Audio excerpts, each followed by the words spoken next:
Monday, June 27th. We are here regarding dockets 0908, 0909, 0910, and 0911, all related to the fiscal year 18 budget. 0908, message and order for annual appropriation and tax order for fiscal year 2018. 0909, message and order for annual appropriation for the school department for fiscal year 2018. 0910, message and order approving an appropriation of $40 million to the other post-employment benefits liability trust fund established under Section 20 of Massachusetts General Law, Chapter 32B. 0911, message and order authorizing the City of Boston to appropriate the amount of $1 million from the city's capital grant fund in order to increase Boston's Vision Zero capital program investments in fiscal year 2018 to $4.1 million. This funding, which will expand our neighborhood slow streets program, is part of the city's comprehensive investment in street safety. I am joined in order of their appearance. To my left, Councilor Tim McCarthy. To my right, Councilor Tito Jackson.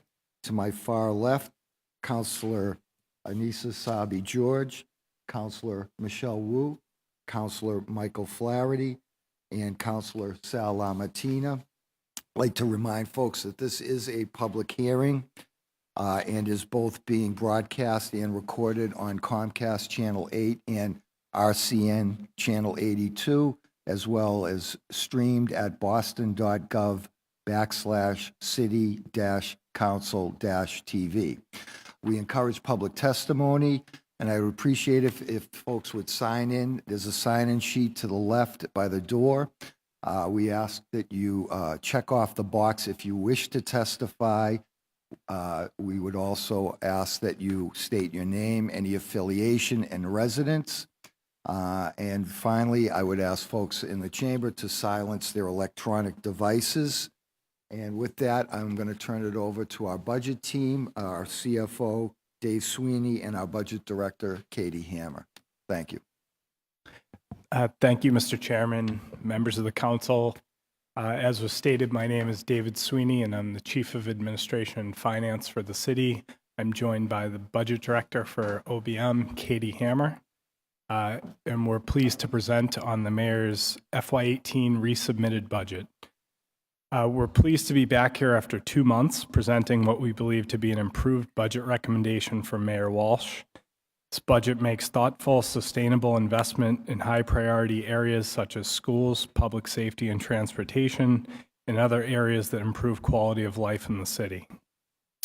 As you know, we began soliciting feedback early in the winter, and that process continued right up until summertime. And the conversations through the robust city council hearing process have improved our FY18 recommendations. They now include more resources for greater transportation safety, mental health, quality of life, and youth development. It's encouraging that in Boston, we spent the last several months thinking about and discussing how to responsibly expand investment in the city. In Washington, elected officials are considering painful cuts to areas such as scientific research, arts, and social welfare programming. State authorities are proposing to reduce worker pensions, and the state's bond rating has just been downgraded after years of relying on reserves and one-time solutions through a period of sustained economic growth. Like many others, we are waiting to see how the city will fare after years of net state aid reductions as the state budget process stretches beyond the start of FY18 and with another revenue downgrade putting state aid in jeopardy. By contrast, in Boston, we're expanding investment across the board. Remarkably, in the last 4 years, state education aid to Boston has actually declined. And despite this, the city's annual investment has increased by $207 million. This is remarkable, made possible only by diligence in eliminating over $60 million in annual costs. Additionally, BPS now has a structure in place to make informed, long-term focused, responsible decisions, as well as a plan to spend $1 billion on school facilities in the next decade. And while education is the city's largest and most significant investment, it's not the only one. Nearly every area, recovery services, parks, neighborhood services, fire, police, public works, transportation, and arts, to name a few, have experienced unprecedented investment. In fact, most policy areas now have their own long-term plans to guide direction and investment, and the city has its first citywide master plan in over 50 years, which for the first time relies on input from over 14,000 Bostonians and goes much deeper than traditional capital planning. In this budget, we propose to spend all $149 million in projected revenue growth, with more going to education than to all other city services combined. And we're making these investments with sustainable recurring revenue so that programs that work will be permanent in Boston and will be less susceptible to reductions during difficult economic times. We've also prepared for the settlement of nearly all of the city's collective bargaining agreements this year. The administration continues to support policies that add revenue and eliminate less impactful spending, as this is the only way many investments desired by Boston's residents will be possible. Diligent efforts to control spending and identify savings and support for Boston's uniquely strong development climate offset rising fixed cost pressure and state aid uncertainty to support the responsible and robust investment plan we presented in April with the modifications that we will outline here today. With that, we have a very brief PowerPoint presentation that outlines, gives a very high-level overview of where we're proposing to spend the city's $3.15 billion in fiscal year 18, with highlights on the investments that are new from the original mayor's recommended budget in April to the resubmitted budget in June. Before you begin, I just wanted to introduce our fellow colleagues who've joined us, Councilor Matt O'Malley, Councilor Josh Zakem, and Councilor Andrea Campbell. Thanks. Thank you.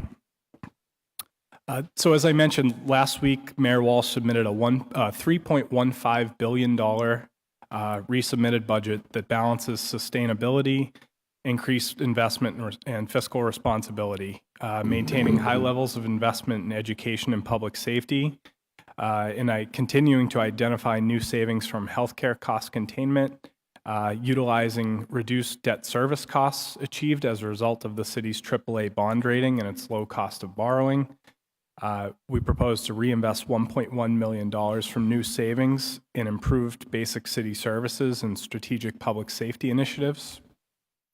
And we account for additional fixed and collective bargaining costs to be covered with new short-term rental revenue and property tax growth, while continuing to build on the administration's record of strong fiscal management. So overall, the general shape of the pieces of the pie have not changed much on the revenue and spending sides over the last 2 months. We're still dependent on the property tax for now 69% of the city's revenue. That's about $2.2 billion of $3.15 billion in revenue from the property tax. Obviously, FY17 and FY18 we're experiencing the two largest new growth years in the city's history.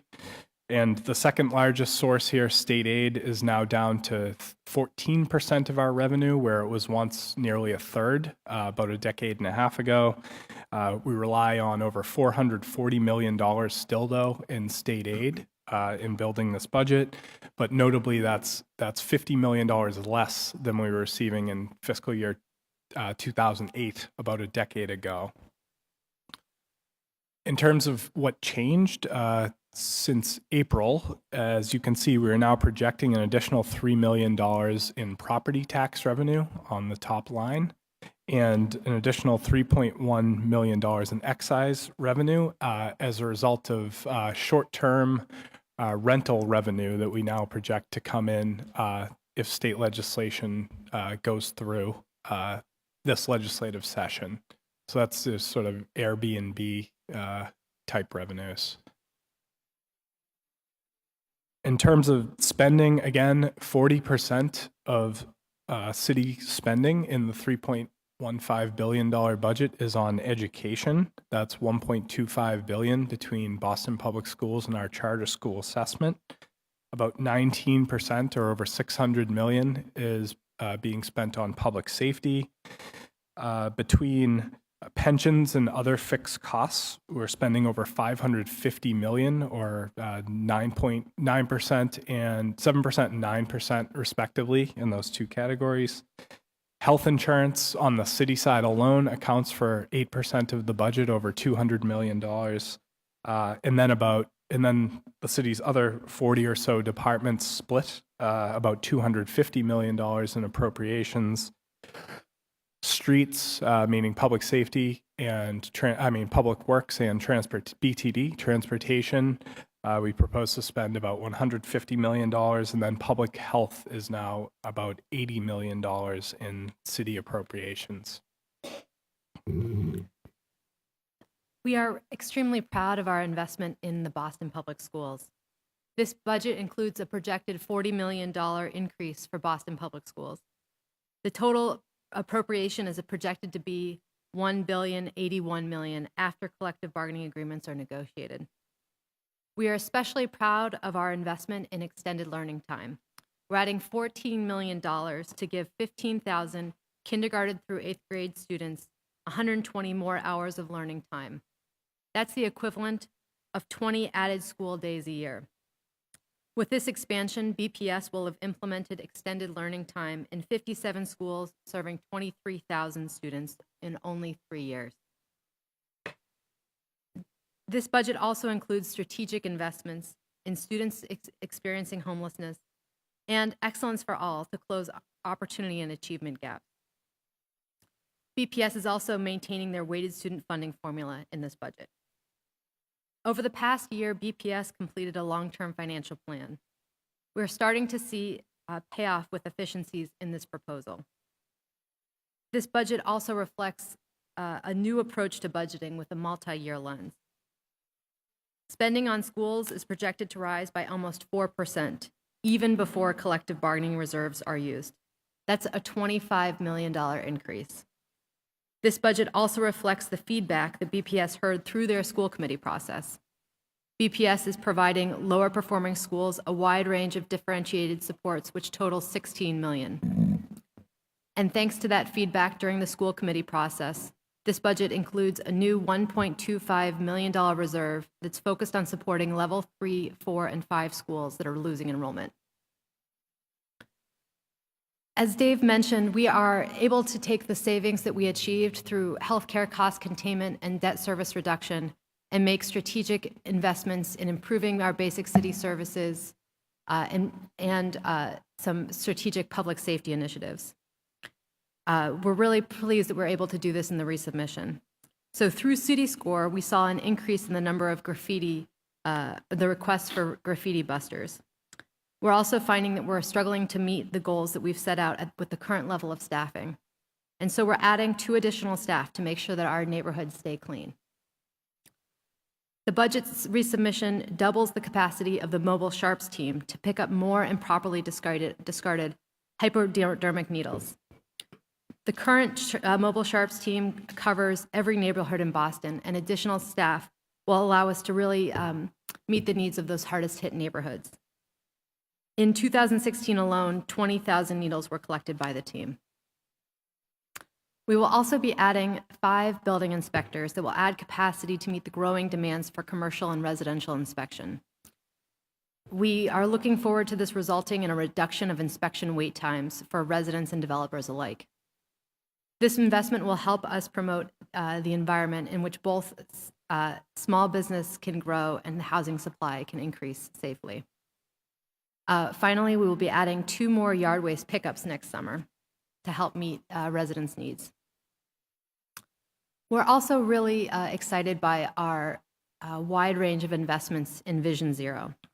In 2015, we joined the International Vision Zero effort, which is committed to reducing serious crashes and eliminating fatalities from our streets. In this budget, we are showing our continued commitment to Vision Zero. Specifically in this resubmission, we're adding $1 million from the parking meter fund to expand our neighborhood slow streets program. Last year, we implemented 2 of these interventions. With this additional funding in FY18, we will launch 5 slow street projects with your support of this resubmission order. This complements what we're already doing within this budget, like adding new radar signboards, redesigning high crash corridors and intersections, and implementing a citywide program to bring crosswalks, bike lanes, and other lane markings into a state of good repair. Aside from our additional increase, that additional $1 million, the capital plan already includes projects that contribute towards building a low-stress bike network in Boston. This is consistent with the goals of Go Boston 2030. So we're seeing in places like Beacon Street in the Back Bay, Connect Historic Boston in the North End, and Dudley Square in Roxbury, projects which are extending additional separated bike lanes. It's also improving safety for motorists and cyclists. We will also be increasing the number of bike racks in Boston by almost 10%. We're adding 180 new bike racks and repairing about 60 bike racks in FY18.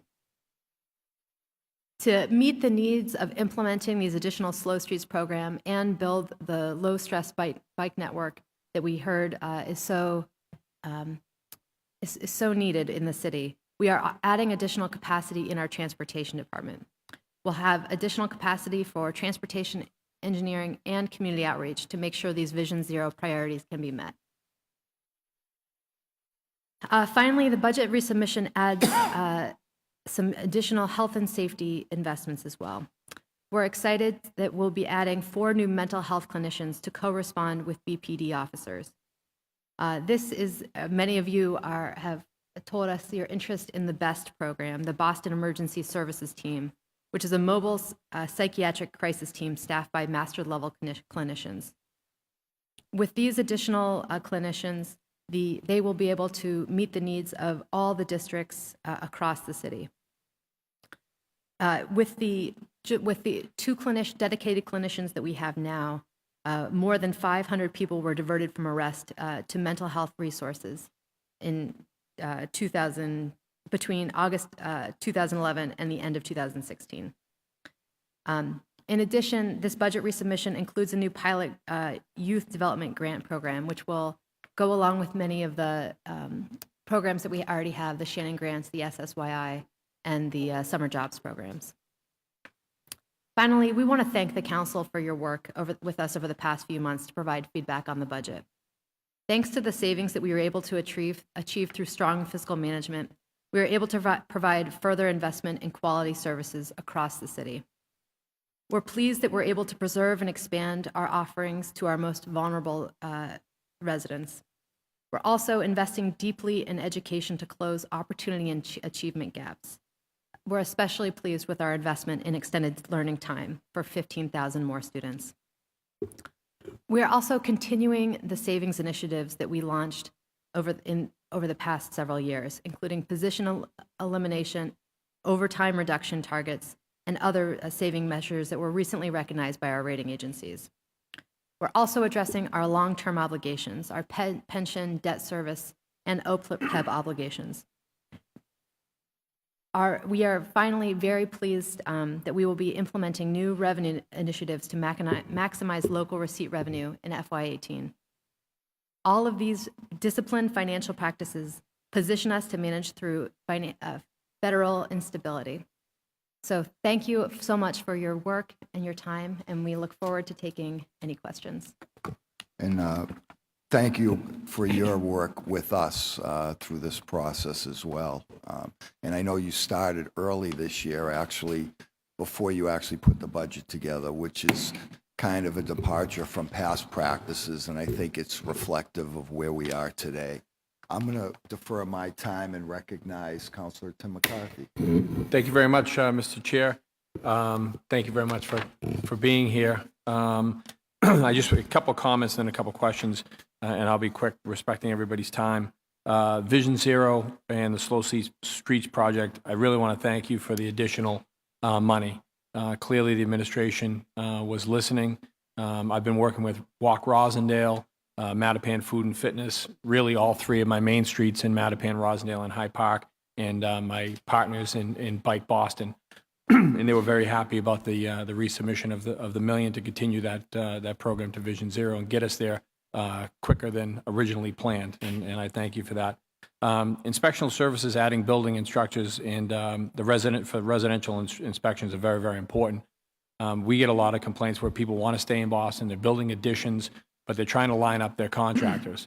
And if the plumber is ready to go and there's no plumbing inspector, then all of a sudden the wall guy gets put behind, the electrician gets put behind, and it's really important for us to make sure that happens. I know that code enforcement is now in public works, but I would suggest that we up the code enforcement team, and I talked about this at the original hearing.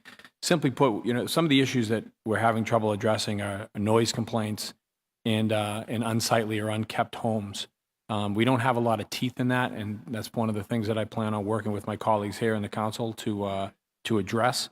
But we do have some houses that are falling into disrepair in nice neighborhoods, and everybody's kind of pointing the finger at them. We really have no teeth to make people mow their lawns, to make people, take care of the house that seems to be falling apart. So we'll work on that this summer, but if we can take a peek at some additional code enforcement officers, I'd appreciate that. The BPS, the two concerns that I've had, and I asked these questions several times, and I really just want to give you a heads up. The technology piece, we simply have to make sure that we're ready to go online in these schools. And I've talked to all of my principals and many of my teachers that are in my district and outside the district, as a matter of fact. And they have carts with computers that don't have keys. Some of the keys are missing. Wi-Fi is awful. The computers won't load up, things like that. And I know that we're going to go to an online or Wi-Fi based testing, and it's going to be a complete cluster if our technology isn't to where they expect it to be. And I know BPS told me that they expect it to be where it needs to be, but I'd really like to make sure we keep an eye on that, because sometimes promises are unkept, and when that happens, our kids lose out on that. And then the transportation issue, it actually came up in the environmental hearing regarding the buses. This has been, my pet peeve since I got here, and long before I got here, is watching a bus that has 6 kids drive by me, and it's a 44, 50 passenger bus. I still don't understand why we haven't gotten rid of the buses and at least gone to vans or 15 passenger vans or new type vans, because that would not only shrink our carbon footprint, save us money in gas, but it would also save us in traffic jams and everything else, because as you know, buses take up 4 or 5, lanes where, spaces where cars could be. So we certainly need to take a peek at that. Plus the fact that I have like 300 buses in Reedville, which I've never been happy about, but that's a whole nother issue. So I'll pass my time now and wait for the second round. Thank you. Councilor Jackson. Okay. Councilor Asabi George.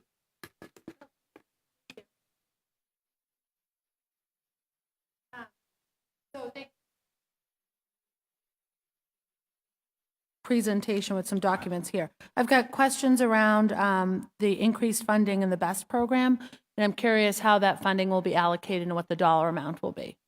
Yep. So the BEST program is about $230,000, and the way that the BEST program works is that they use clinicians from BMC currently. The police department will be looking at potentially doing a procurement to get the clinicians from the best places to make sure that we can quickly meet the needs. So it'll be similar to how the grant program works now. We'll use clinicians from partner hospitals to support those. And so that will be 4 clinicians in addition to the 2 that are currently grant funded, and will maintain those grants? Correct. Those grants are, I believe we have commitments to those through the fiscal year. And well, I want to just emphasize that we'll remain, or we'll continue to reapply for those particular grants, because it would total 6 clinicians altogether. Our goal is to continue to have the existing 2 grant-funded clinicians, as well as an additional 4 operating budget-funded clinicians. And what is the conversation around the allocation of those particular resources citywide? Yep, so the current clinicians are focused in 5 districts, including B2, B3, D4, C6, and C11, during the evening shift of 3 to 11 p.m. In speaking with the police department, they believe this will enable them to cover the remaining 6 districts of the city and potentially provide weekend coverage as well. They are working through that. Okay. Very good. I'll save my next round of questions for the next round. Thank you. And I'm sorry. Just thank you for that investment. I think that it's an incredible opportunity. As you know, Councilor Presley and I held a hearing on this just because we recognize citywide the importance of having clinicians to really, just bring people to a different place. They don't need incarceration. They need services, so that we're able to provide those additional resources for the residents of the city of Boston. I think will be an incredible addition and very helpful to those that are suffering a mental health crisis as opposed to needing a criminal intervention. Thank you. Sorry. Thank you, That's Chairman. okay. Councilor Wu. Thank you, Mr. Chairman, and thank you again, team. Great to see so many of the areas that were brought up throughout the Ways and Means process addressed in the resubmittal. I wanted just to start to make sure I understand big picture. So I know in the PowerPoint, there was $6.1 million additional revenue identified. In the docket, in the comparison of the 2 dockets that we have, it's $4 million, a little over $4 million difference. So some of the additional funding is in, so there's 2 places that are moving in our fixed costs that don't show up in the docket. So our pension costs are increasing by $3 million. Our pension line specifically is increasing by $3 million. We're also achieving an additional $1.1 million in savings from lower cost of borrowings in our debt service. And we have an additional $100,000 cost in the Suffolk County Sheriff line, which is related to the pension cost increase I mentioned. Okay. And so the no changes in the amount of the Boston Public Schools budget of OPEB. That's correct, right? That's correct. And then Vision Zero is capital funding. That's correct. So Okay. that's $1 million from the parking meter fund that will go into the capital fund to fund additional. So you do have an additional order on that, but that's in. Okay, great. So I know my colleagues are going to get in more details on some of the areas I'm interested in. So I'll just focus on the transportation piece for now.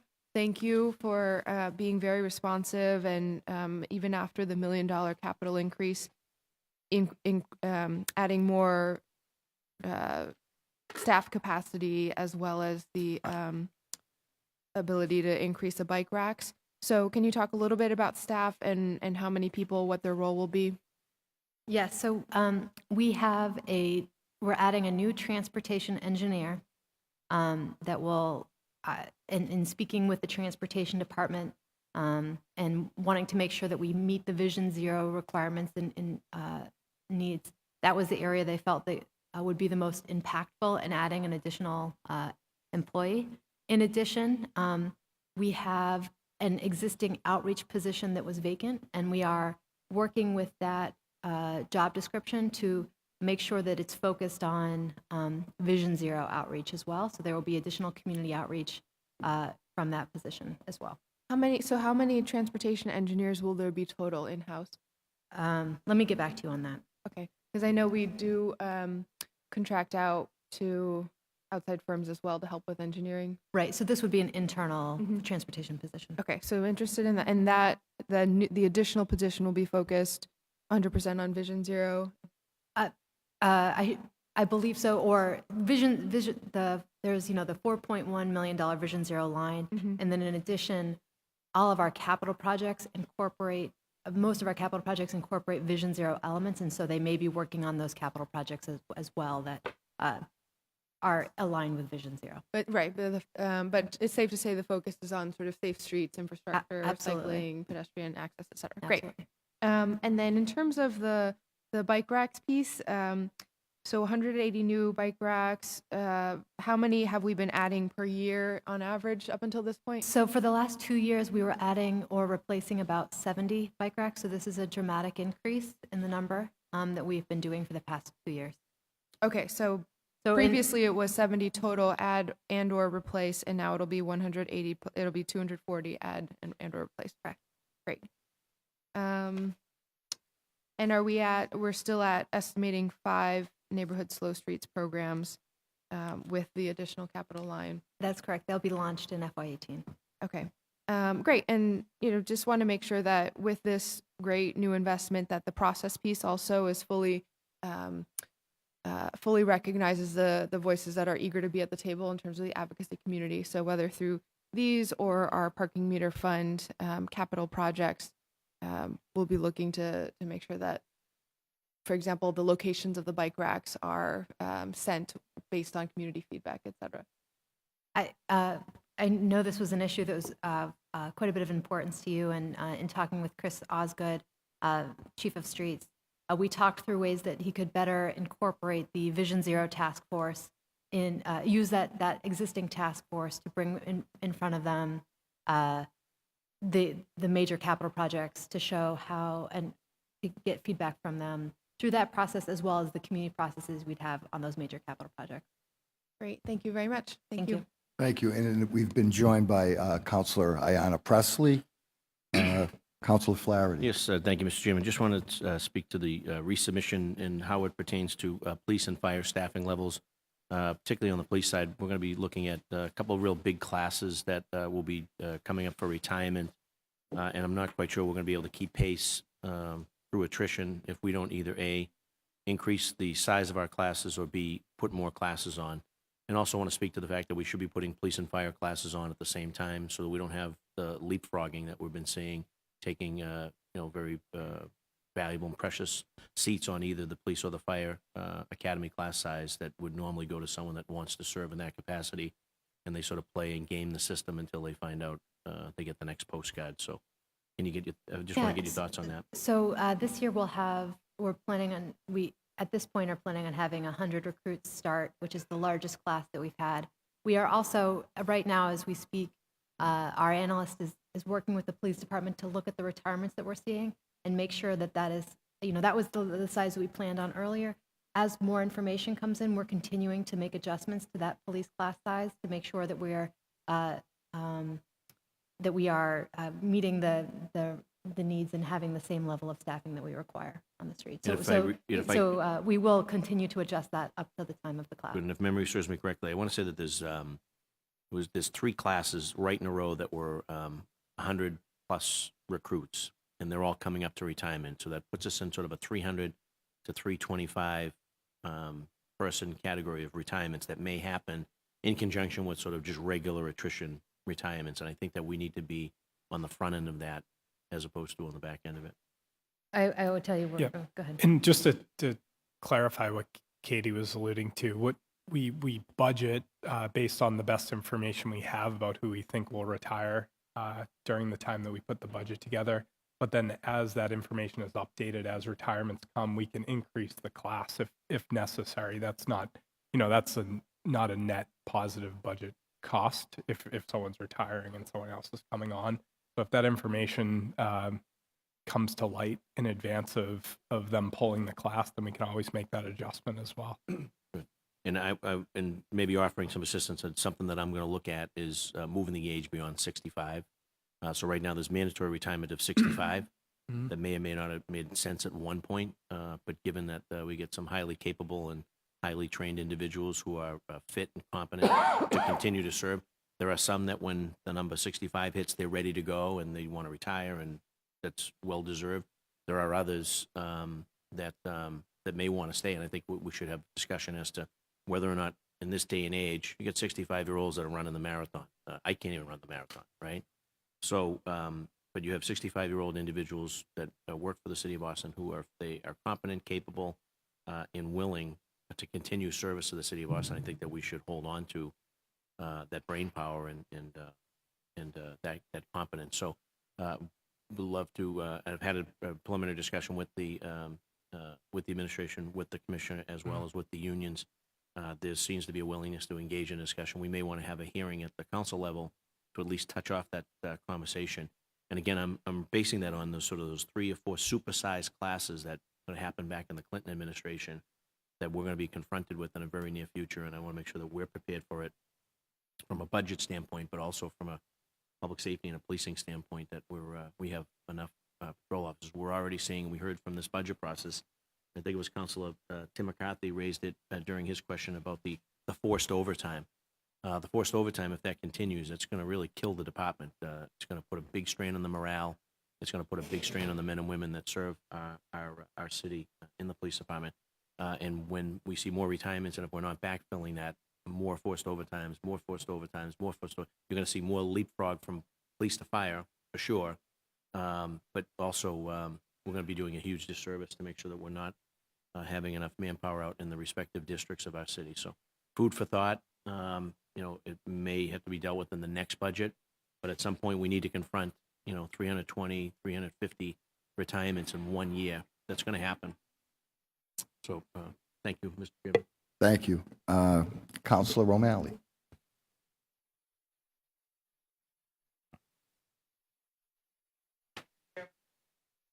Yes. Shortly. Appreciate a lot of these things. Just want to go through some of them.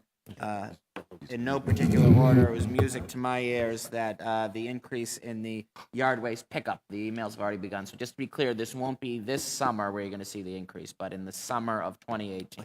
That's correct. Okay, so fiscal year 19, it'll take place. Part of it's in 18 and part of it will be in 19. Fair point. Have you identified what those extra dates will be yet? No, we'll be, I think they're thinking one, definitely over the summer, one in June and one a little All right. later in the Well, summer. I'm full of suggestions that we can talk Okay. offline on some of the Okay, days great. that may work. Similarly, the building inspector increase is crucial. Is I think Councilor McCarthy said, not only is it slowing up, projects, but I've also seen some cases where funding's been jeopardized for some of these things because they can't. So that's very I'm glad to hear that. Ditto the Sharps team and the graffiti busters. There was an issue that Councilor McCarthy and I had asked about during the BCYF hearing, and I believe it's been resolved. I just want to hear from your perspective the issue with the Orenberger Community Center and the senior programming. So the last I heard, it was moving in a positive direction, but I don't have we can follow up later with more details. Okay.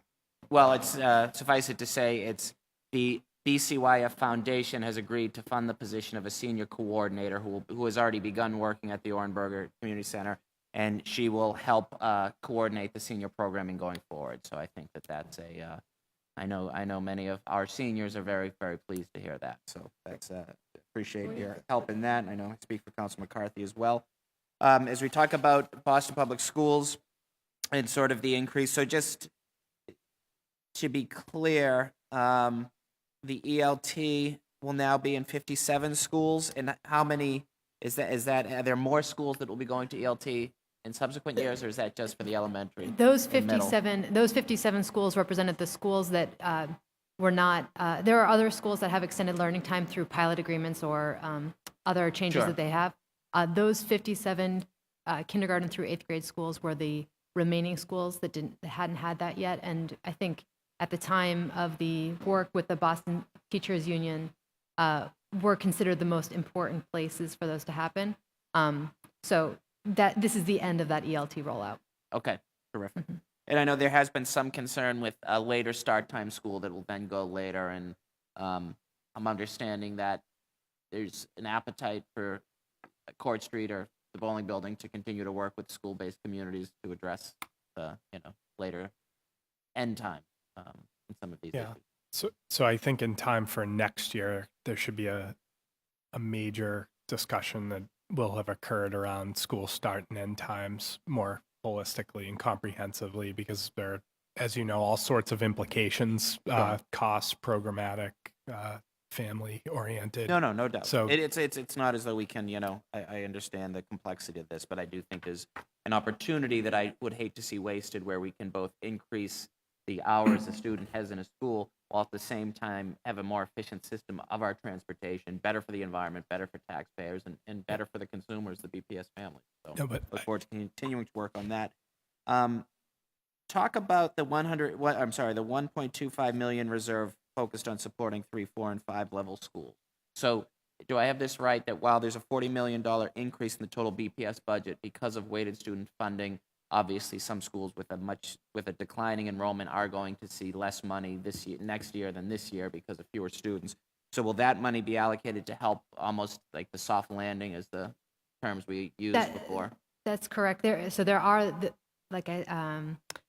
a combined $16 million worth of supports for these schools, but as part of that, during the school committee process, they identified that there were some schools that were experiencing reductions in enrollment, and they wanted to provide some additional assistance to those schools to make sure that they could continue the programming and that sort of thing in the next school year. Okay. Also echo the hosannas for the $1 million increase in Vision Zero. I think that is crucial, and I know I hope that can continue to be a ecumenical process where we bring in folks, who've been very active in the biking world and the, pedestrian safety, et cetera, to identify ideas, because there are a lot of smart people with really smart ideas. Finally, I just want to go over the spreadsheet that sort of shows the resubmittal and the percentage and amount difference. So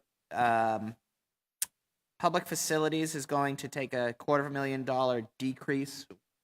Yeah, so there are some administrative transfers that we're doing. We're moving the legal staff really in supervision or just in paper only from the Public Facilities Department and the Potsdam Police Department to the Law Department. Okay. Just to be more consistent with how it works in other departments. So that's the 663 increase to Law Department. Exactly. I see that. And then the health insurance savings, we are going to recognize a $671,000. Yes, savings with that. we saw a lower increase in our health insurance rates than we were initially anticipating.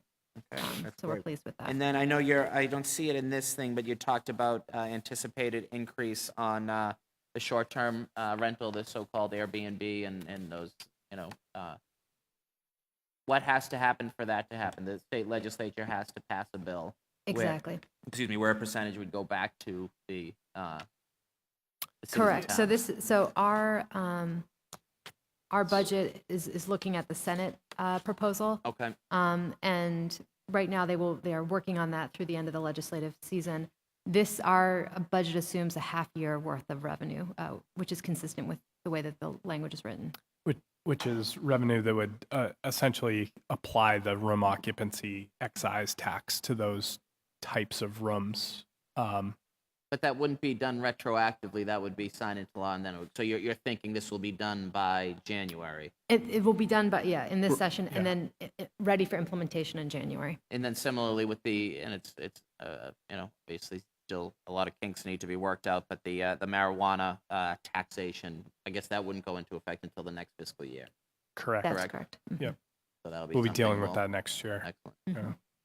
You won't have Katie I we know. may have to call you in Detroit for your expertise. I might. That's all I have for this round. Thank you, Mr. Chairman. Counselor Zachem. Thank you, Mr. Chairman. Thank you both for all your work putting this together and helping us understand it and improve this budget. I certainly think the resubmitted budget is an improvement, and I think it certainly reflects a lot of what we've talked about over the past 2 months under the chairman's able leadership here. I have just a couple questions I think are really important. The first one is the city-funded housing voucher program, which we, again, is not in the budget. I know last year when we talked about this, it was suggested by you all that upon the passage of the CPA, that would be a potential funding source. Is that something that we are still considering? I mean, I know it's not in this budget. I know we're a day away from the vote, but where are we looking at funding a pilot program of $1 million, $2 million? Initially, we asked for $5 million. Where are we on that, and what are your thoughts moving forward? As you noted, Counselor, there's no housing voucher program included in the recommended or resubmitted budget. The CPA committee we anticipate being set up relatively soon, and in fact, we will begin levying the CPA assessment next week, and hopefully have a CPA administrator and potentially staff on board in the next couple of months. I think there's still a lot we don't know about CPA and eligibility for CPA, and that's something for that committee and that staff to dig into. But that's potentially a game changer at a macro level in terms of how affordable housing can be supplemented with city funds through CPA. We will continue to look and see if that is a possibility for all types of programs. Sure. And I think, as we're working on setting up the CPA, and I'm looking at Councilors Campbell and Flaherty, who are, the sponsors of that here, and I think who have been real leaders on the issue. And I understand there are many needs that the CPA is going to address, but obviously when that committee is formed, the bulk of that committee will be mayoral appointees, I think under the enabling statute. So obviously, the administration's position on using some CPA funds to pilot a city-funded housing voucher program, I think, is important. I understand we are far from done on many things. This body still has to pass the implementation ordinance and signed by the mayor, and we have to appoint that board. But going back a year ago, that was raised, to allay some of the concerns. I think myself and some of my colleagues, certainly members of the public and advocates, some of whom are here today, on funding this. So I would just like to say that needs to be part of the conversation. It's something, as you talked earlier, and as we've heard about over and over again throughout the budget process, the federal government is cutting back pretty much as much as they can. And one of the ways that the city gets resources from the federal government is through housing. And Chief Dillon's department relies, we just had hearings last week where they were getting, I believe, about $25 million in federal HUD grants, which this year we have, great, but we have no idea where that money is going to be next year. And, trying to think about ways we can make sure we're doing the best we can for our city's population. We have, several thousand public school students who are without stable homes, who are homeless, who are in and out of hotels and motels through the state program. So I'd like to see that as part of the CPA money or back in the regular budget next year. I will continue to advocate for that. I think it's incredibly important for the city. So take that back across the hall as we continue these discussions. A second issue that I need to be addressed, and I think it has been, is in Mission Hill. If the Parker Hill branch of the public library is undergoing renovation, which is great. We're excited to see those improvements. And we've worked a lot with David Leonard and his staff at the library to find alternative space for a lot of the library services over there during this time. My understanding is that they're going to have the resources they need to provide those services in the interim. It's especially important because the Dudley branch is also undergoing renovation in the same period. So typically, we would advise people to go to the next closest branch. With that being closed, we have a lot of young people. We have seniors who use the computers, homework help, etc. And this is not a criticism of the process because I think the library folks, the BPL, has done a good job. But I want to make sure that they do have whatever resources they need. If that means, the bookmobile, if that means staff to make sure that story time is happening, if that means staff that has to pick up and drop off the books or help with homework, that they have that. It's my understanding that they do. Can you speak to that a little bit, that they do have the resources they need to provide those services? Yes, I think I have a similar understanding to yours from last week and the week before that had been worked out to the approval of yourself and other interested parties. I can follow up and get the specifics. And I just want to say at this point, I am satisfied that they do have that. I just want to know that going forward, because we're not talking about a lot of money, we're not going to need to have another appropriation about this. But if they need some additional resources, that's going to be forthcoming, whether it's equipment, that sort of thing. I think is incredibly important for that community in Mission Hill, the surrounding area.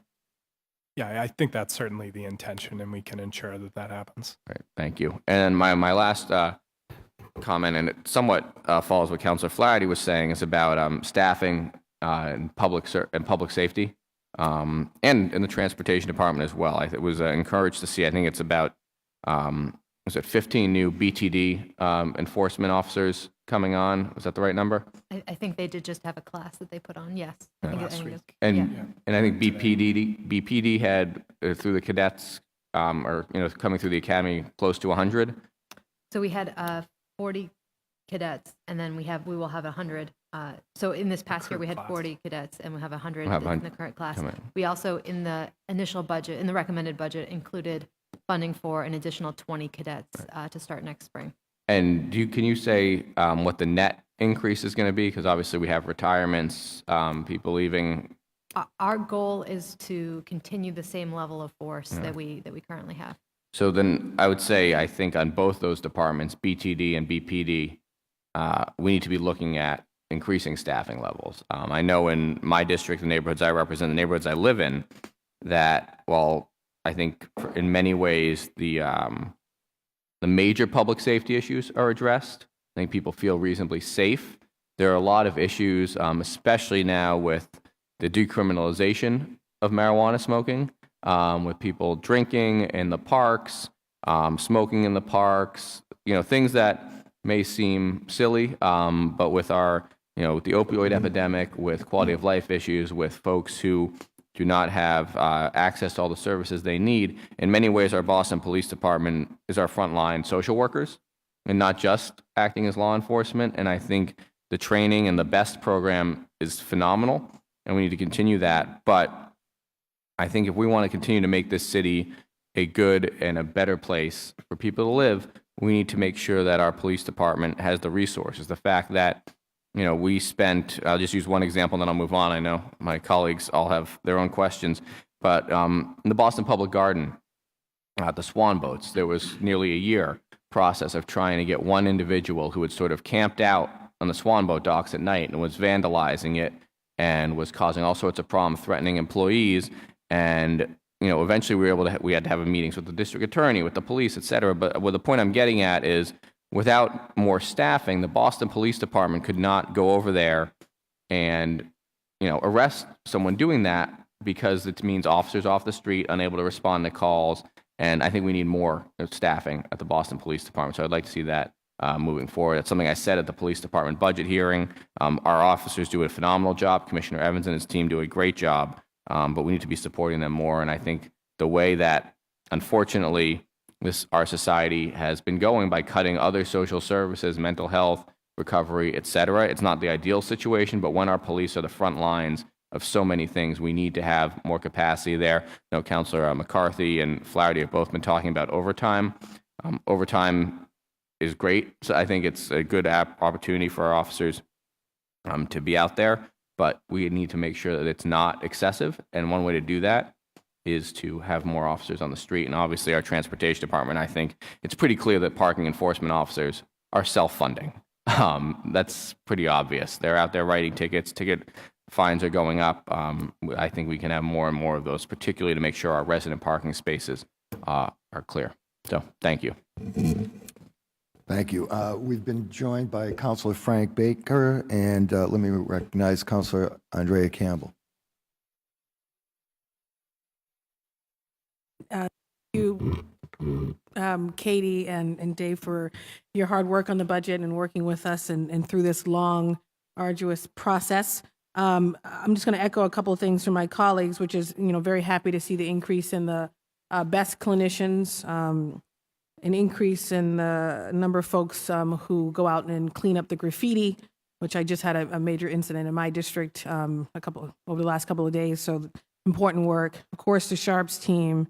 Very happy to see the city finally establish an indigent burial fund to work with our partner who frankly helps families who are suffering and find it very difficult to bury their loved one. I think that's going to show or demonstrate that that's an incredible investment for a limited amount of money, frankly.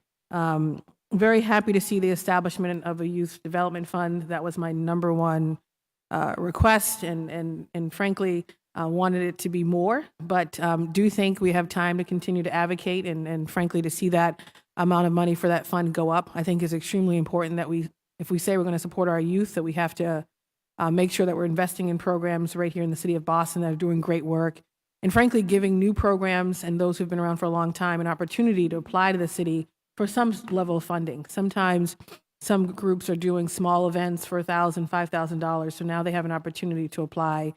And like I said in the initial proposal, it was to create also a matching component. So if you're coming to the city of Boston for taxpayer dollars, you should also bring an investment of your own that matches that. So excited to work with, this is going to be in BPD, correct? That's correct. With Marie and her team on what that process would look like. Very happy with the additional investment in Vision Zero. I guess, obviously listening to the departments, it's important that we listen to them, and if they say they need it for some operations or overhead costs or staffing, that's great. Of course, I'd like to see the $1 million go towards, one, increasing the number of folks who applied to the Complete Streets program. So initially it was... So that's actually what happened. Okay. That full $1 million will be used, the full $1 million will be used to increase the number of slow streets projects. In addition, we added funding in the operating budget to allow for some additional capacity. So the 1 million that's in the capital projects will allow for slow streets to choose or select more of the applicants who apply. They plan to launch 5 of those. And that's up projects. from 3? That's up from 2 to 3, yeah. That's up from 2. 2, yeah. Which is fantastic. Obviously, I want to see more, but one of the things I'm also curious, and we'll follow this, and I'm sure every counselor agrees. I get a lot of requests for basic speed humps in certain neighborhoods, and it gets really frustrating to always tell folks in communities where they've seen several accidents over and over again that we're advocating, but frankly, call the mayor's office because I can only advocate. It's up to them to determine or decide whether or not they actually want to do this. So I'm hoping that out of the application process, some of the design and redesign of some of these streets will include speed humps for those areas that have a long record of accidents in their community. So I really am excited about that additional investment. And lastly, I'll just say this, and I think I've said it before. Frankly, I frankly believe BPS has too much money.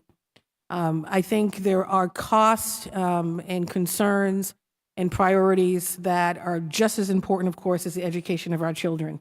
Housing is one of them. Senior housing in particular, that came up during the D&D budget hearing, and frankly, we don't have enough of it. Chief Dillon, to her credit, acknowledged that and said there's more work to be done.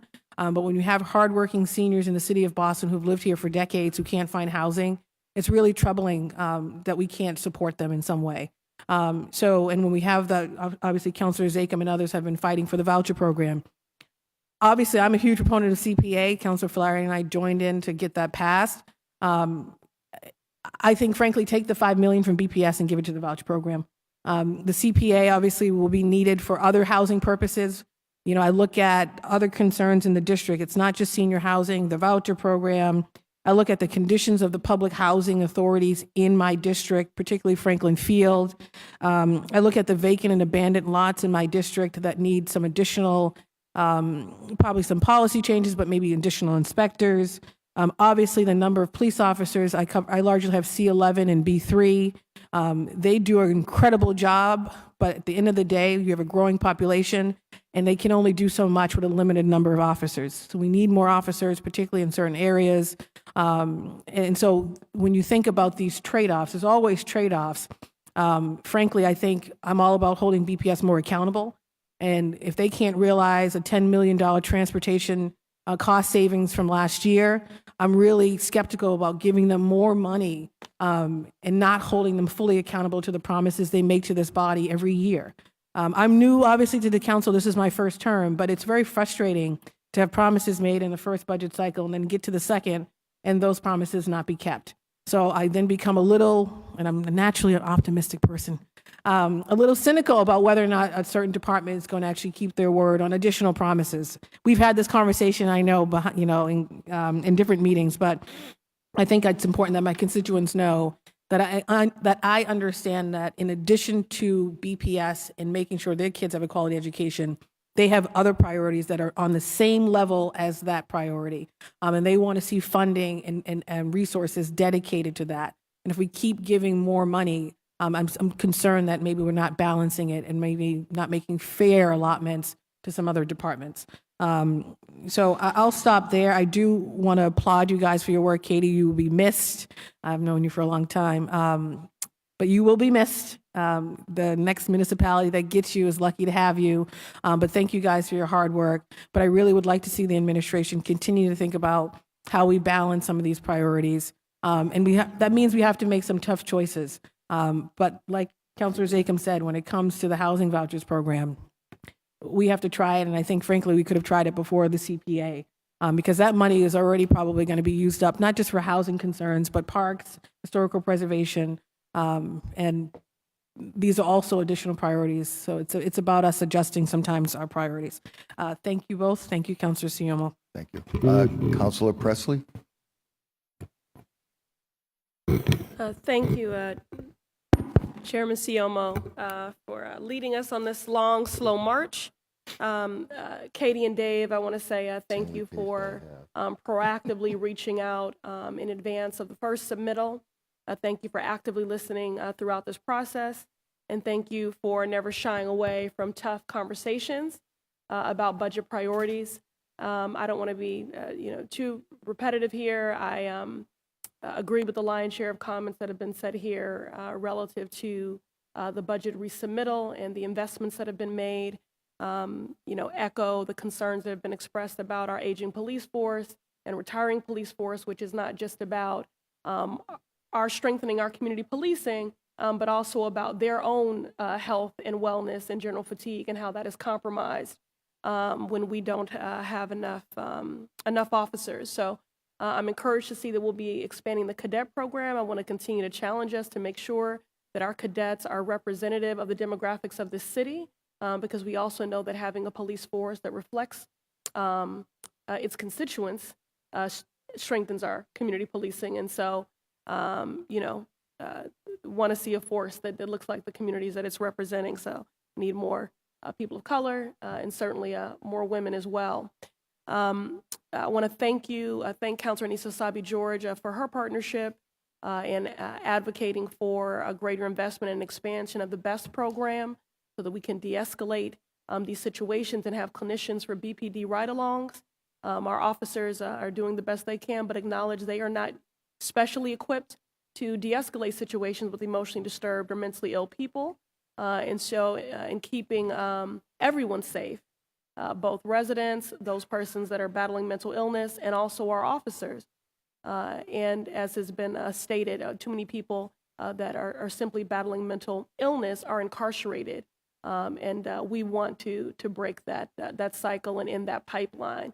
So I thank you for actively listening. I thank Councilor Sabi-George for her partnership, and I'm pleased to see that increased investment. Relative to Vision Zero, I'm glad that is not only going to go towards expanded infrastructure, slower streets, and programming, but staffing as well. Sometimes we make the investment on the programming side, but then we're not realistic about how that is being implemented. Which is why I appreciate also the expansion of inspectors, building inspectors. One of the proudest moments for me in this chamber was when we passed the rental inspection ordinance. We know so many people are living in subpar housing and we're afraid to report that to ISD. And so I'm pleased that we'll have an expansion, of inspectors. Also happy about Chinatown getting their library back. No neighborhood should be without a branch library. That is an injustice. They play such a critical role in our neighborhoods and in building healthier communities.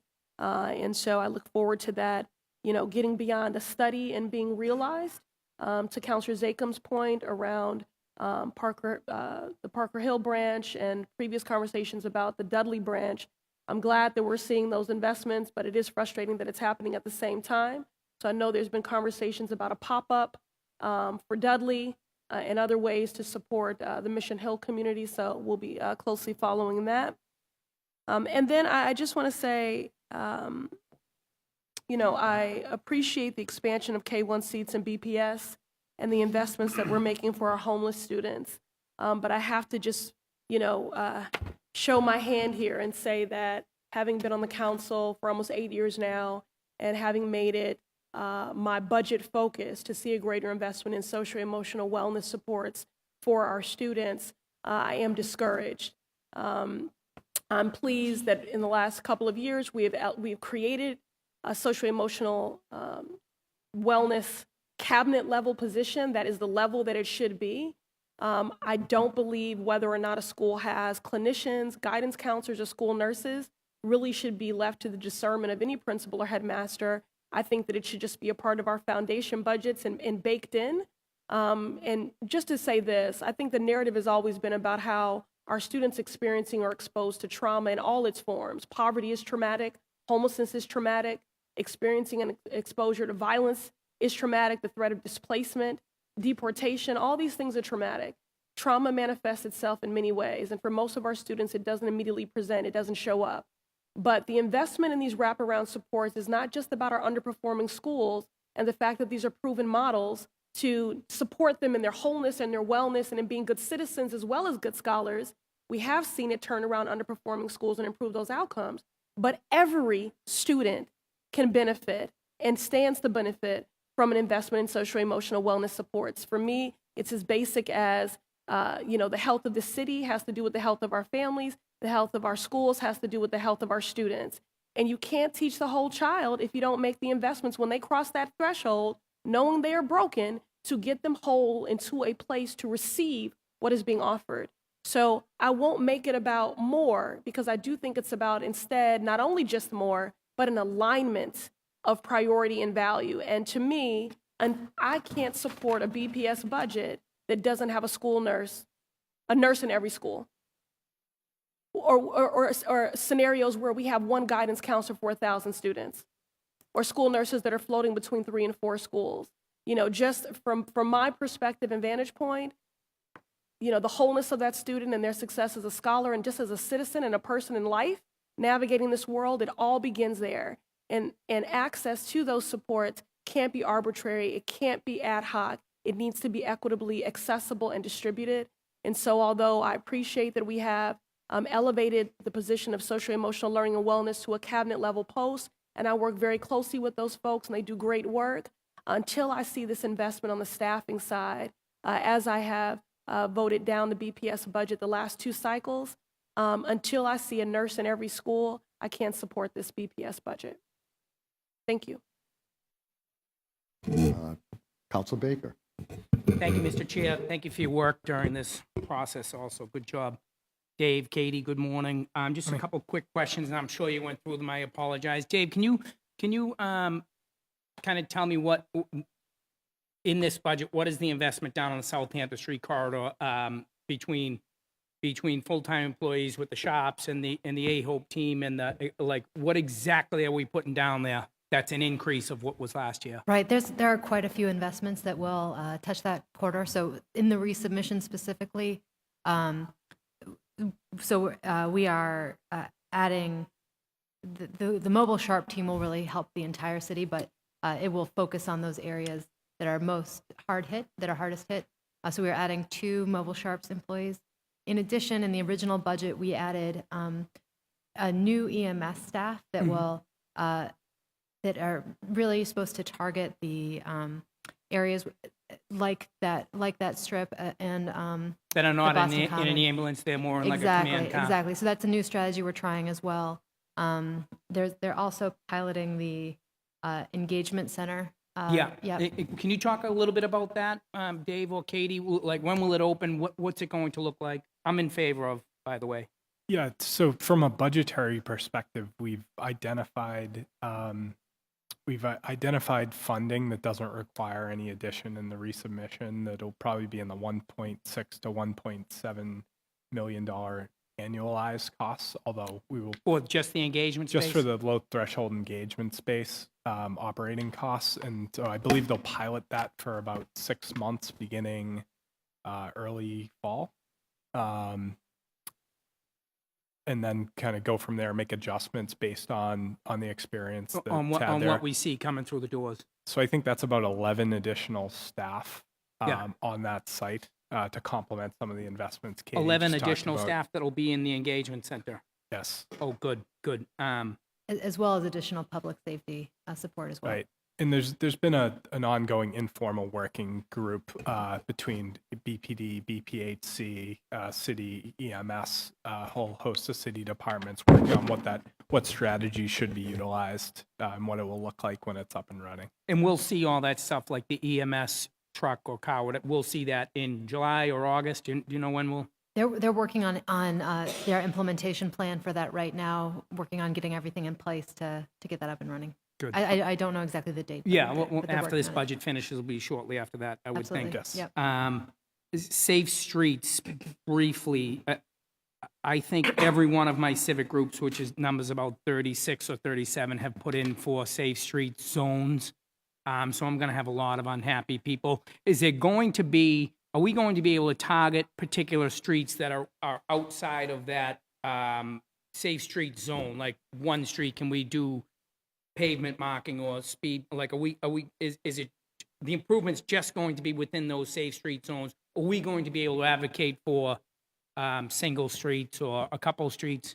Yeah, so there is, in addition to the focused funding for the Safe Streets program, we continue to have funding every year for slow street signs, that sort of thing. Plus, in this budget, in FY18 and FY19, we are going to be revitalizing all of the lane markings throughout the city. So the bike lanes, all of the spaces that you would want to paint white, basically. We'll be Okay, and revitalizing is that, are we talking about the extension of the Emerald Necklace down Columbia Road? Is the city in any discussions about that, and are we planning on budgeting anything towards that in this budget? I believe that is part of the, The Vision Zero? no. No, the- we had the mayor had committed to making an investment there if the Winthrop Square sale ultimately goes through, which Right. obviously still requires clearing a couple of hurdles, including the state legislature, Yeah. and then enacting the deal. But that was one of the projects that was a beneficiary of the revenue from the sale. Okay. And my last thing, are there any discussions going on about the bridge to Long Island? I haven't been party to any in a while. We have kept that project in the capital plan as a placeholder in the event that is something that we want to act on Yeah. at some point. Because I think that we really have to start having the conversations and start figuring out how we're going to rebuild that bridge. Because we're totally overwhelmed down on the Southampton Street corridor. I think with the bridge, with water taxi service, I think we could, it's just not fair what's happening to that neighborhood down there. It's really not fair. And I think if we could alleviate some of that with the bridge, and set Long Island back up, I think it would be helpful to the city. I think we could go a long way towards coming up with long-term plans for the people that are around, the people that don't have much or anything. They're out in the streets, they're shooting heroin like out in the open. Not that that's going to happen in Long Island, but I think we need to start serious conversations about the bridge, and I'm going to leave it at that. Katie, it was nice to work with you, and I wish you the best in Detroit. Thank you. It was wonderful working with you as well. Thank you. Thank you. Councilor McCarthy. Thank you very much, Mr. Chair. Am I the only one who didn't know you were leaving? So, I'm sorry to see you go, because you were phenomenal. Still, you are not were phenomenal. You are phenomenal, and you always get back to me in particular, and it's been a pleasure working with you. So, apparently, I don't know, somebody's not informing me of these things, but I did not get the memo on this. I know that Councilor Presley and Councilor Zakim had talked about the libraries, and Rosendale Library is going to get completely renovated, and a $6.7 million investment. We certainly appreciate that. And I know that the Friends of the Rosendale Library are eager to begin that process. So if I could get somebody from BPL just to give me a heads up on when that process is going to start, just to share that with the Friends of the Library. Because I know people are so excited about this, they literally will work around their summer vacations to make sure that they're at that first meeting. It's that important to the neighborhood. And secondly, I appreciate Council Flaherty and Council Zakem had mentioned my concern with the overtime with the Boston Police. And I know during Sail Boston, I have many friends who were Boston police officers. I saw many of them working that, and they were ordered to work that week. And it's a long, you're missing Little League games, you're missing dance recitals. I just don't think we have enough police officers. And having said that, we also have a police academy that is too small, worn down. It's an old middle school in Hyde Park. And although I love the academy being in Hyde Park because they jog by my house all the time and they're chanting and it makes the neighborhood feel good that they're there. It's an antiquated building. And if we're going to have a world-class police force, we should really start looking into having a world-class facility for them. So at some point in time within this next fiscal year, we should really start and lay the groundwork of a foundation to talk about building them a new facility. So that's it. Thanks. Oh, and I just wanted to address one thing that I guess a little dilemma in Councilor Zakem's district with the renovation of, was it Parker Hill and JP? What was the other one? Dudley. Yeah. Just because they share, I have an idea. You could move up the Faneuil branch and just an inside joke. for Talk to us. Councilor Zakem. Okay, I will. Councilor Jackson. Thank you so much, Mr. Chair. And Katie, we wish you well in the Midwest. And want to thank you for the service that you've provided to the city of Boston. You've worked tirelessly and you are very talented, and we will miss you. Thank you. Also, I guess I wanted to start where Councilor Baker left off. I think it is critical that the city of Boston plan to reopen the Long Island Bridge to put those services back up and running.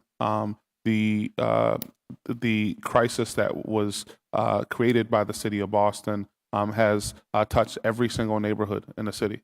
And I'll tell you, Victory Programs actually recently opened 2 streets from my house. That's our fault. And it is upsetting that we do not have in this capital plan multi-year funding to get things back up and running. And so I think it is critical that Councilor Zakem and I believe Councilor Wu, who have been advocating for the $5 million in vouchers. I'm not comprehending why we're not moving towards this, knowing that we have an administration in Washington that is walking away from these resources. And I'll be honest with you, a tent and cookies does not actually replace housing. People need to be in permanent housing. And so I think those are very critical issues. And there has been some movement on Safe Harbor and Project SOAR. I've spoken to individuals there. It is not where it should be, but I want to acknowledge that there has been forward movement around beds for those individuals. Sadly, that was after many people have relapsed. Individuals have actually been re-incarcerated. And one of our friends and one of our constituents actually lost his job and sat literally right before you as this artificially created crisis that occurred. I am glad, that there are beds finally being extended, but it never should have been a crisis for the most vulnerable people in the city of Boston. Long Island was a crisis, and this doubled down. I guess I want to dip into the education piece, and I just want to be very clear that I do not believe that we should take away any money from the Boston Public Schools. In fact, this budget represents a 49 schools getting cut by $11 million. And I want to disaggregate the data because I believe that the claim of $40 million is actually misleading to this body. And so let's understand, and correct me if I'm wrong, $11 million is for the teacher contract and will go into a reserve for the teacher contract. Are reserves able to be spent in the operating budget? without an additional vote by the Boston City Council? When so if an agreement is reached with the Boston Teachers Agreement or the other unions, that money would be provided to the BPS through a vote. So, with an additional vote of this body, so you can't spend it until you come back here. So I want to be very clear here. And are you still in talks with the teachers? Is that still, are there still active negotiations going on right now? We are in negotiations. Okay. So the issue I have is that $11 million is misrepresented as operating budget. In addition, that leaves $29 million. And there is a claim that that you're adding additional resources. If you subtract the new programming, which is $14 million, and correct me if I'm wrong, in extended learning time, about $1.5 million in homeless services, and about $4 million or so for early education seats. That's about $20 million, right? So in the old math that I use, that means that year over year, this budget goes up only $9 million. Is my math correct? I think, Counselor, I don't think we agree with the premise that we would not count funding that goes to teacher salary increases or to extend the day or for homeless investments. But those or are for new K-1 programs, seats. correct? I'm just making a binary, two buckets: new programming and current programming. So if we're talking about new programming, and the reason why this is significant, because this is a misrepresentation to the council, because again, there are schools that are getting cut year over year, and school communities that are going to be harmed. In addition to the fact that the sage advice that Councilor Presley gave, there should be, we know from the hearings that we've had around immigration that there's more trauma in the Boston public schools based on what's going on. We know that there's not a nurse in every single public school, and we know that all of those social emotional wraparound services are not being met. And I would say, around the issues of transportation, that's not BPS's fault.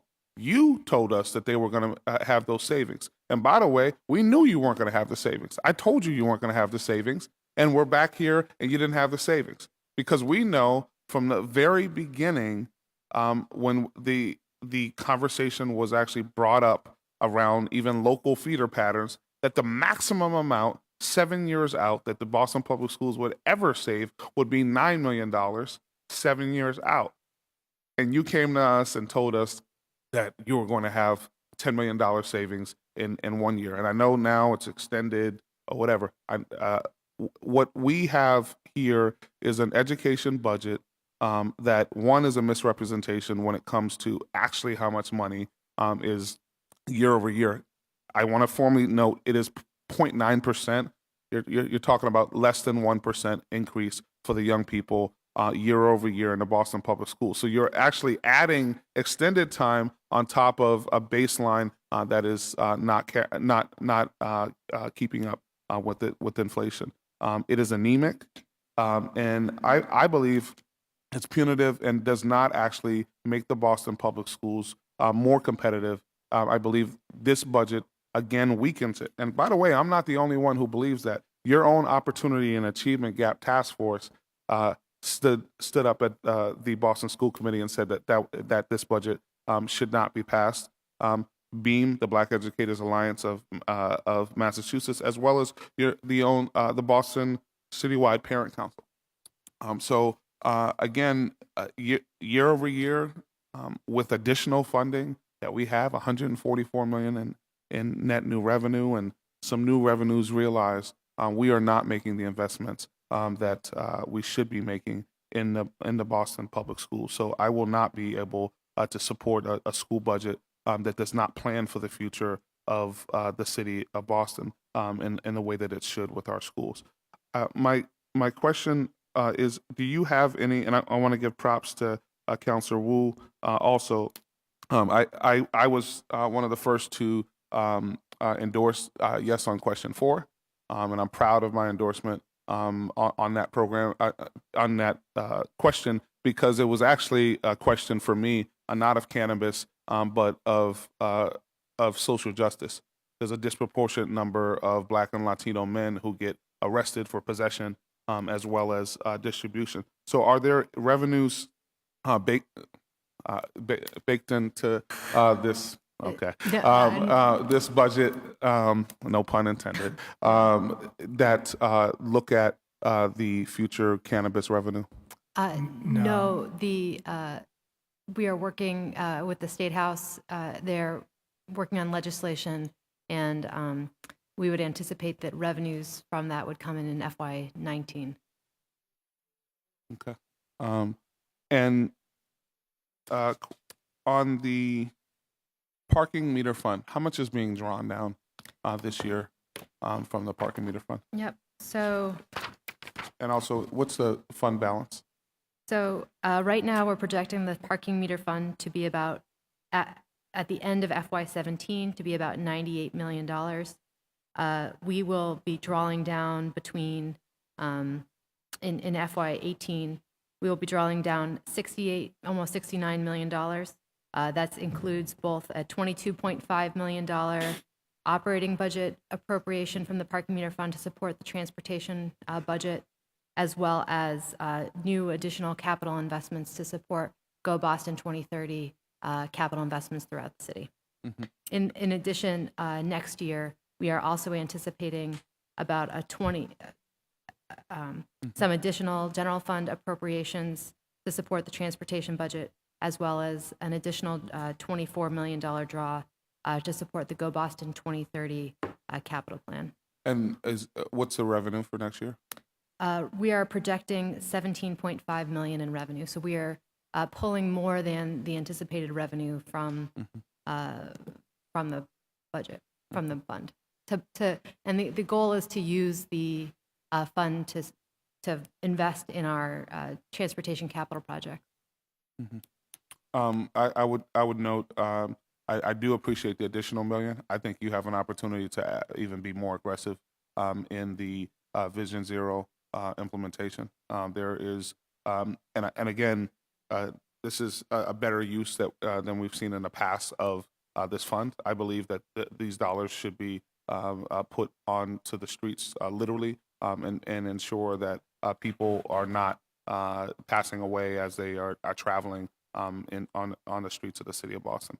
I also believe that we don't have enough police officers, and I believe that, interestingly, when you look at what the EMS said to the city of to us, that they actually hired more people and their overtime went down, and costs overall went down. So it's really interesting. So that's actually public safety organization.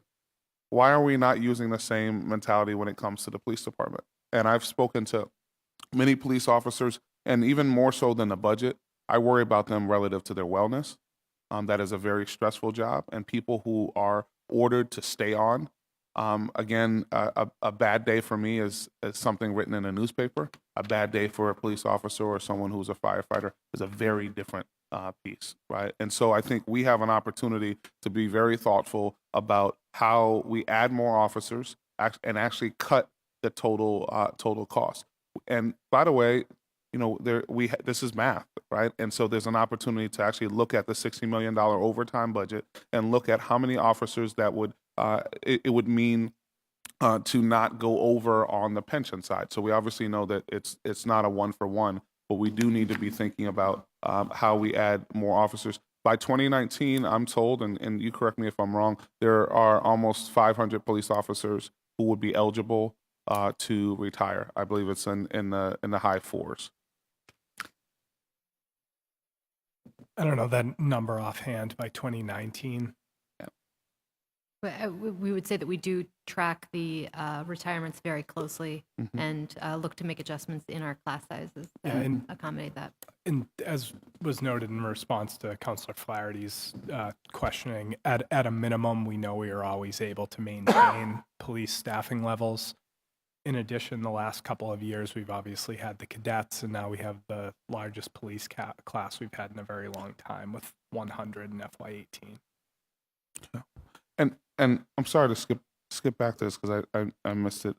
So why is the administration not supporting city-based vouchers? What is the reason in a time where we know that there is a great deal more stress, and also we know that our homeless services actually costs more for someone to be homeless than to actually house them over the course of a year? What's the thinking around this? There are our colleagues have pushed forward around additional funding as well as with the community with CPA. Why are we not, as noted, running a pilot program, doing anything in this regard? And I would note that the program that we're talking about is analogous to the program in Washington, D.C., which is also analogous to what's happening relative to BHA housing.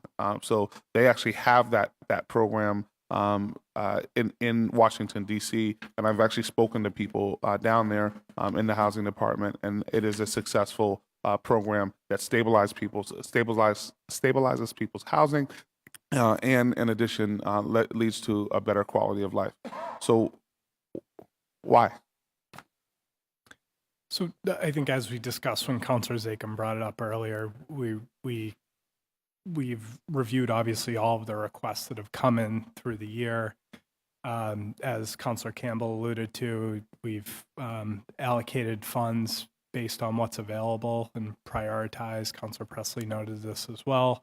We believe that potentially there are additional opportunities to make progress in housing as we have a new revenue source coming online in a week with CPA, whereas the majority of the city's public policy areas don't have a new revenue source coming online and are reliant on existing general fund revenues. So based on the feedback we've received and the availability of funds over the last 2 months, we have made the recommendation with the increased investments that you see before you today.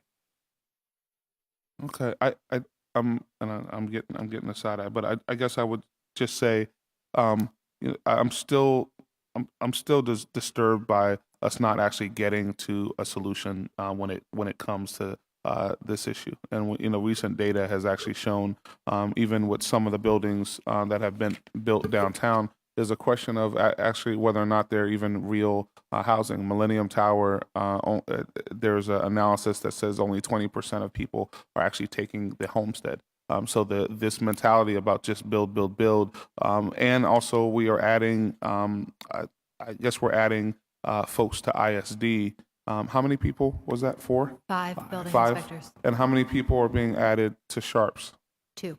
Two, right? And so again, we are making value-based decisions on these issues. And when it comes down to this issue of housing, it is urgent. It's yesterday and not tomorrow. The individuals who were displaced from Long Island, the individuals who are in the Boston Public Schools, the over 4,000 young people and their families need something right now, today. They can't wait.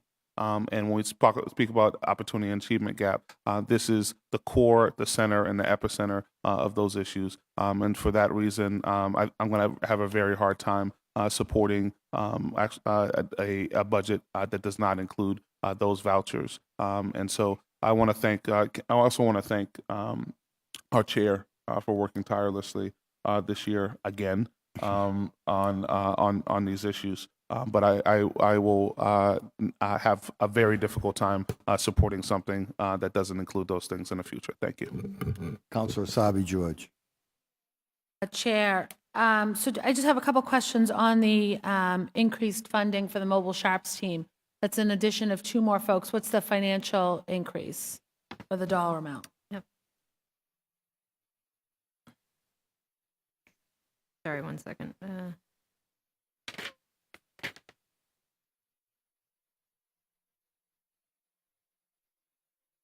Sorry, I'm struggling for a second to find this.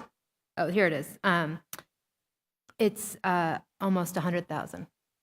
And does that include, or is that part of what you were referring to on the paths expansion and the work that's happening there? That's separate? That's in addition to the separate. path expansion. Okay, Yeah. and that's part of the total dollar amount of 264,559 with the difference?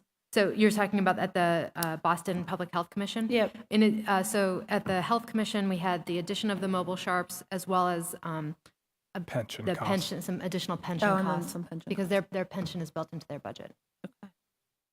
And then what are some of the goals and objectives of the additional support for the mobile sharps collection? So I believe they're hoping to use that additional staff to hit go after the hardest hit areas and to really have that focus. Right, because I mean, we know with the two that are out there now, they support, and we learned this from our hearing a month and a half ago or so, that they're really supporting all of the departments across the board. Yeah, exactly. I don't, if your question is sort of about, metrics and goals and that type of thing, we do have an internal process that we put departments through when we fund new investments or implementation plans and that type of thing. I don't think we've gotten to that with the resubmission investments yet, but we will have that soon.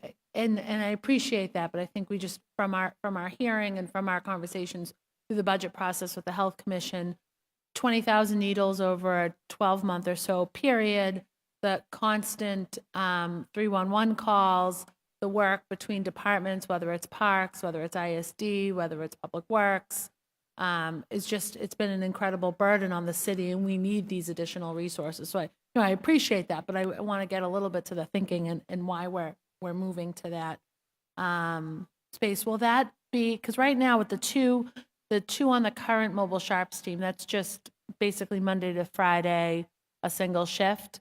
Will the additional two expand that to 7 days? I think we're going to have to work with the Public Health Commission about exactly how they want to roll that out. Okay. So we can be back in touch as soon as they put that into place. That would be great. And I would just emphasize, and I'll emphasize it to them as well, is that we need some weekend coverage as well, especially, when we think about our parks in particular and weekend use by families and kids in our neighborhood parks, that to do a 311 call but not have that response until Monday is a problem, is a challenge. So, and I think that the mobile sharps team has done a really great job of doing what they can do with their current staffing level. They know where most of the hotspots are across the city, so they are and can be more proactive, I think, with additional staffing. I do, and while I was looking at the change in investment on the spreadsheet that you shared with us, there's a increase of $373,000 to Parks and Rec. Can you just talk a little bit about what that additional investment's for? So a lot of the departments are seeing additional increases for the AFSCME collective bargaining agreement that was supported by the council a few weeks ago. In this resubmission, we incorporated the increases from that collective bargaining agreement, the AFSCME collective bargaining agreement, and the cadets collective bargaining agreement that you have approved. So that's what a good portion is. In addition, at the Parks Department, we added $50,000 for the burial fund. Oh, that's okay. That's where we're seeing that. And then in Public Works, or in Public Facilities, I'm sorry, we see a savings of $250,000. So that's really a transfer from the Public Facilities Department to the Law Department. We similarly had a transfer. This is basically the Public Facilities Department legal staff will now be budgeted at the Law Department, and similarly the Boston Police Department law staff will now be budgeted at the Law Department. Okay. So it's really a transfer. That's why we of see staff. the increase in the Law Department. Exactly. And I think something that you've heard from a number of us today is our disappointment over the BPS budget specific to transportation. When we went through this process for fiscal year 17, we were supposed to realize a $10 million savings in transportation, which really equaled, in our conversations with BPS, a savings in the amount of the increase, which was really frustrating. Is there a better time of year for us to be checking in with BPS on their current costs and anticipated costs for the fiscal year? That's something that I'd like to do. I don't think we should be waiting a full cycle to hear from them. So I think after, in the fall, in September and October, they have a better sense of where their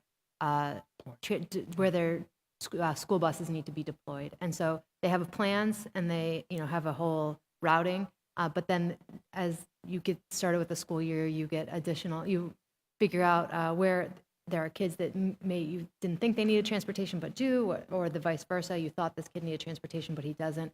And those kinks get worked out a little bit in that fall. So I think the fall is a better time to check in. And the fall is really when, for BPS, most of the financial planning, 'cause it's all based on enrollment, happens for the following school year. That's correct. So we're too late to it if we're waiting for the natural budget cycle. They have, because of the desire to engage at the school community level, both in the school community and at the school committee level, they start their budgeting process much earlier. Yes. So one of the things, and then I'm all set, Chairman. One of the things that I'd like to see and that I'll put before us as a council is a more active opportunity, or an opportunity for us to be more active in their budget conversations as they're planning for the next school year. And it sounds like the fall is the best time for us to do that, especially as it relates to transportation. It's 116 or 100 and it's an enormous number, and we need to, I think, get a better handle on it. The budget overall, but transportation in particular, is a place that we can make some real gains and realize some real savings across the board. Thank you, Chairman, for an incredible process. I know that we're wrapping up, and I appreciate your leadership in this whole process. Thank you, Katie, and thank you, Dave. Just to follow up on the sharps, I've picked up needles. I know probably shouldn't, but we have people out in the field every day, Parks Department crews, DPW crews. Have we looked into training them to? I believe there are departments that are getting training, and the Parks Department, for example, I believe is one of them. I know in their maintenance budget, we looked at things like adding, I'm looking at Jim and he's nodding his head, adding funding for gloves and things like that, so that they have the resources they need to pick up needles if they come across them as well. I just think that they're out there every day if they come across it, or if they get a 311, Absolutely. just to rely solely. And I applaud those increases, because the increase of sharps 20,000 plus is incredible, and trying to keep up with that with just a small team is, kind of asking for a lot. So go ahead.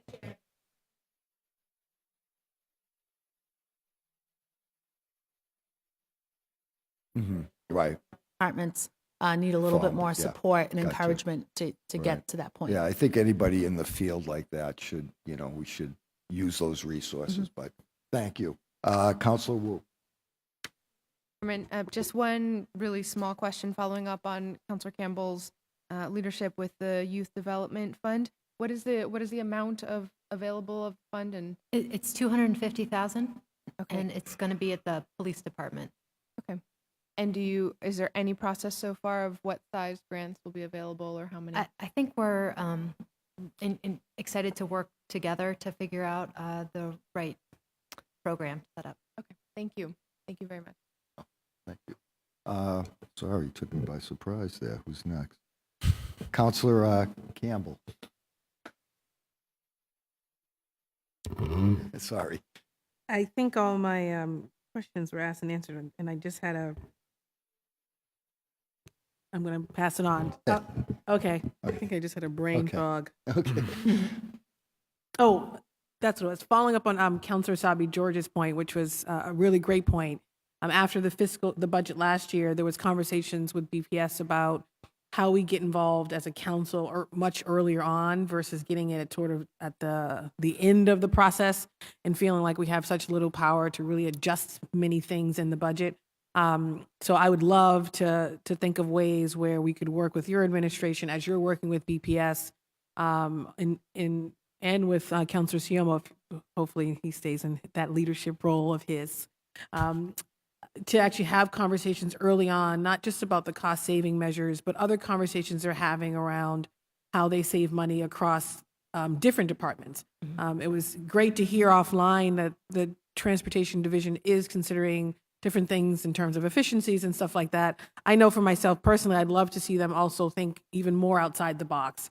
When you think almost $120 million for a transportation budget, I want to see any and every alternative to that. What is out there that BPS could be doing or exploring that could reduce the cost by 30, 40, $50 million. When BPS came to us last year and said, we'll realize a cost savings of $10 million, what frustrated me at the time was there wasn't really a plan of how they even got to that $10 million. That was the superintendent specifically, in a question I asked him was, how did you get to 10 million? There was a gap. I went to transportation and said, cut 10 million. That already tells me that it's going to be very difficult then for us to realize that $10 million cost savings. And if you can go to the department and say cut 10 million, I'm saying, well, go back and tell them to cut 30 million. So I'd love to not only have conversations much earlier, and also in a sort of transparent way. Most of my constituents are shocked when they learn that the BPS budget is close to $120 million. And that this has gone up as the population has either gone down in certain districts or stayed stagnant. So excited about working with you and whoever obviously replaces Katie, and Councilor Sabi George and the rest of the council on having conversations early on. Or you could join us via Skype. Sounds great. We'll have to hire you as a contracted employee, though. Because I think some of the ideas that we get come from constituents who have wonderful ideas or in the community who use the services that we could bring to the conversation on thinking about ways to be a little bit more creative to save more money. So thank you, guys. Thank you, Councilor Siomo, for your leadership, and thank you to the central staff as well for all their hard work on the budget. Thank you. Oh, Councilor Presley? I'm all set. You all set? Anybody else? Anybody else is good? At this point, we'll go to public testimony. I have several people. Before I do call them down, I just want to say, Katie, thank you. For the past couple of years, we wanted you longer, and I'm sure that if you ever want to come back, we'll try to make a place for you. You've been incredible to work with as far as I'm concerned, and as well, Dave, our CFO. I've been doing this 9 years. I believe this has been the most open and transparent of all the years, actually, because you started coming down, talking to counselors before the budgets were actually put together and then presented in April. So that was a departure from normal practices in the past. So I want to thank you for that. And, obviously, we all have our ideas about what's a priority or what should be given more attention in dollars and such. But I think the overall responsibility that we have is to pay our debts, and we have a lot. I think this is the first generation. We put $40 million a year towards a $2.2 billion liability that is just sitting out there growing for the future taxpayers, right? For our kids and our grandkids. And we didn't talk about that at all here today, but that's looming.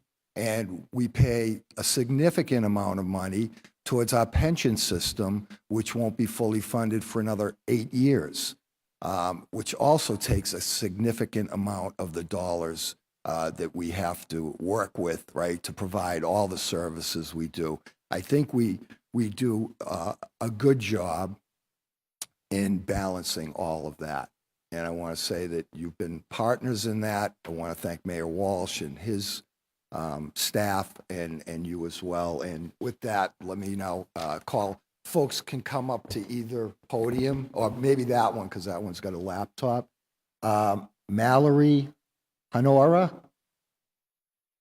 Sam. Oh, Sam. You want to come down?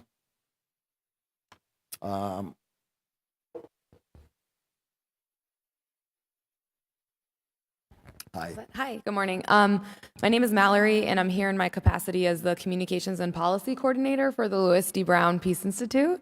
I have to say, other thoughts came up for me as a resident, but I will spare you those and reach out to my counselors personally about that. So I'm here on behalf of our founder and president this morning, Chaplain Clementina Sherry. She is serving families this morning and is deeply sorry that she can't be here herself, but she has asked me to come and share this with you. So we would like to express our support and gratitude for the $50,000 line item in the budget for the Indigent Burial Fund in the FY 2018 budget. In difficult financial times, we appreciate the City of Boston's commitment to serve survivors of homicide victims in the immediate aftermath of their loved one's murder. Our organization, the Peace Institute, as you probably know, we serve more than 90% of murder victims' families in Boston annually. Families of murder victims experience physical, emotional, and financial stress. Survivors are faced with the immediate stress of planning and paying for their loved one's funeral and burial. Most of the families that we serve at the Peace Institute need fundraising support or financial assistance so they can afford to lay their loved one to rest. Funeral homes are often willing to make a payment plan with families. Cemeteries, on the other hand, demand full payment up front. So the City of Boston's burial fund will be a fund of last resort for families who have no other way to pay for their loved one's burial. Thank you to the City Council and the Walsh administration for affirming every Boston resident's human right to be laid to rest with respect and dignity. We believe that this fund should be available to families of homicide victims who need it, no matter their address or the circumstances surrounding their loved one's murder. The Peace Institute has witnessed the dramatic difference it makes when Boston stands with a grieving family. Surrounding families of murder victims with resources and support helps limit the far-reaching and long-term impacts of trauma. This kind of intervention also interrupts cycles of retaliatory violence. The City of Boston's burial fund will serve families struggling to cope with unprecedented pain and overwhelming grief. There is absolutely no reason these families should also have to struggle with a cemetery bill that they have no way to pay. The Peace Institute and the survivors we work with are grateful that the City Council and the Mayor have taken steps to alleviate this kind of suffering in our city. We're aware that the Council and the Walsh administration have made trauma response a priority for FY 2018. Establishing and sustaining this emergency burial fund of last resort is a key part of an equitable and effective response when a homicide happens. Thank you for recognizing the unique needs of survivors of homicide victims and taking this critical step towards meeting those needs with dignity and compassion regardless of the circumstances. So we will be here to continue to serve families. We're here to be active partners with our colleagues on the trauma response teams and our partners on the City Council and in the Mayor's office. We are ready and willing to provide whatever technical assistance is necessary to get the burial fund up and running. We hope the burial fund will make financial assistance available to applicants within 3 days of their request, and that the administrators of the fund will only consider the financial needs of a murder victim's family and not the nature of the homicide. Boston can model equitable and effective homicide response for the rest of the country. We're committed to working with all of you on the City Council and the Mayor's office to get the burial fund up and running. On behalf of the survivors we have served and will serve, thank you for your leadership on this issue and for approving this essential part of the city budget. So thank you very much, and Thank you. I'm here, we're here, call on us if there's anything that's needed to get this going. We appreciate it. Thank you. Sam, President of the Municipal Research Bureau.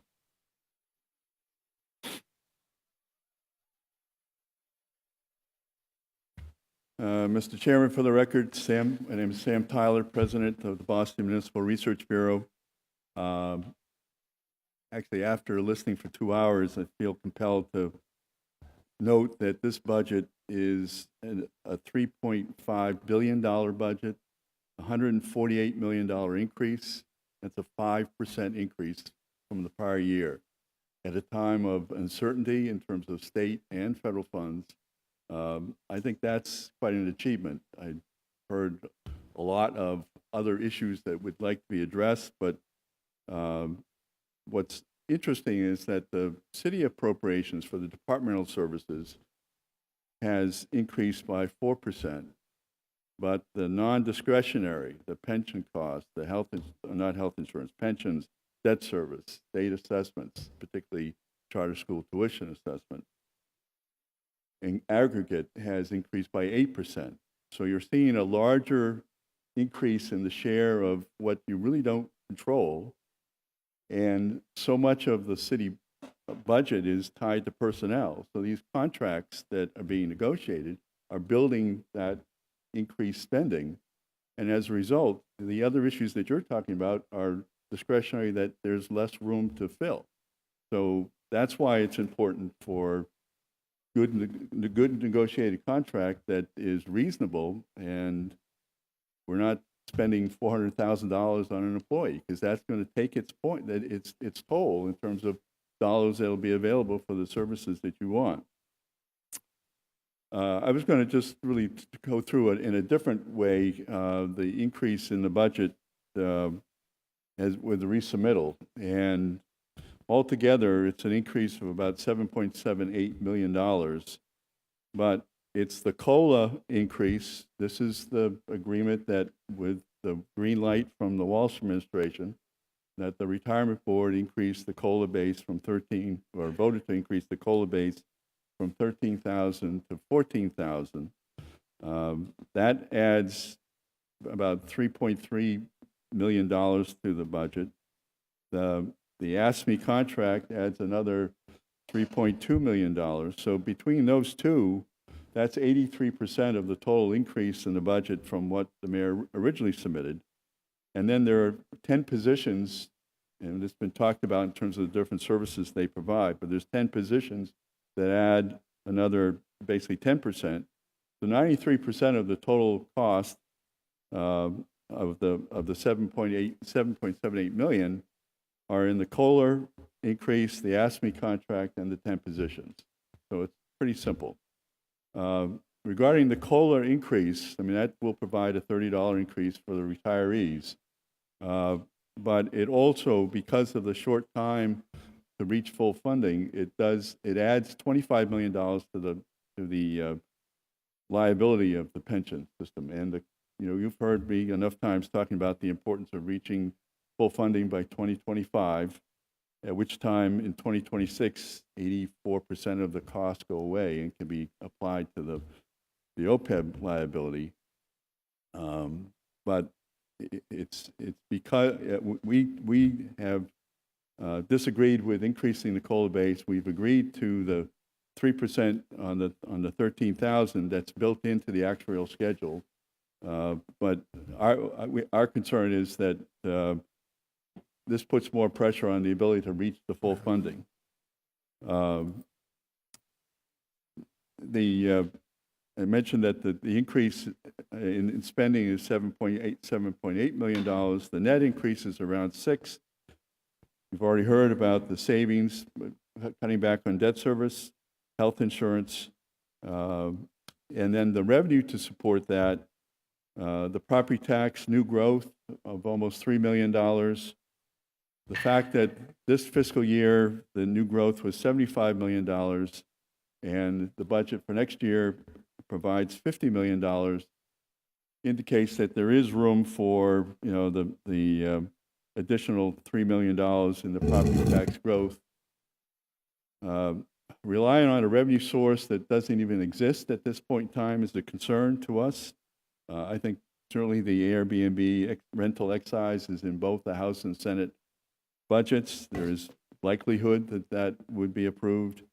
If for some reason it wouldn't be, that $3.1 million that the city's relying on that for a half year could be taken from increased growth possibly as well.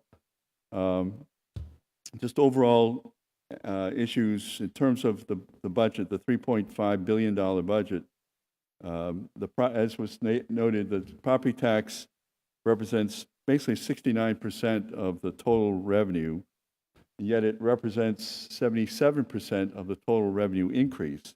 So again, we're relying much too heavily on the property tax. State aid, which is the city's second largest revenue source, is at $440 million increase, is 14% of the revenue, but only 7% of the growth. And that's because basically state aid has been flat over years. The last 5 years, Chapter 70, the largest state aid account, only grew by 5.2%. So this is also putting limits on what the city is able to do when the second largest revenue source is relatively flat. And even excise revenues, which are growing, represents only 6% of total revenue. So it doesn't make that much of a difference. There's comments on the school budget. It's right now proposed at $1.06 billion. You've heard that there's an extra $20 million in the budget for collective bargaining for schools. Add $1.08 billion. I mean, that's a 4.8% increase. So it's hard to argue that the city should do more. They can do better with what they have. I don't disagree with that, but I think it's not practical to be thinking that there's all these extra dollars that the city can add spending. In today's time, a 5% increase is about as good as you're going to get. So that's my comment. Thank you, Sam. Alvina Hughes, Rhonda Jackson, and Molly Hannon.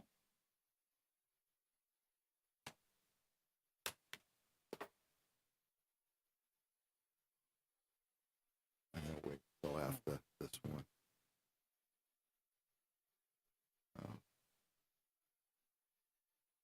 Cassie Hurd and George Corbett. Hi, my name is Alvina Hughes. I'm just here to speak on the importance of the voucher program because my husband's blind.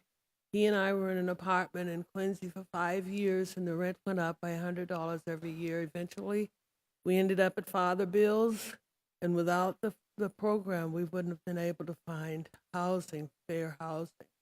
And I'm here today to be thankful for the voucher program. And I know a lot of people that have gotten out of the shelters because of the programs, and they're doing well.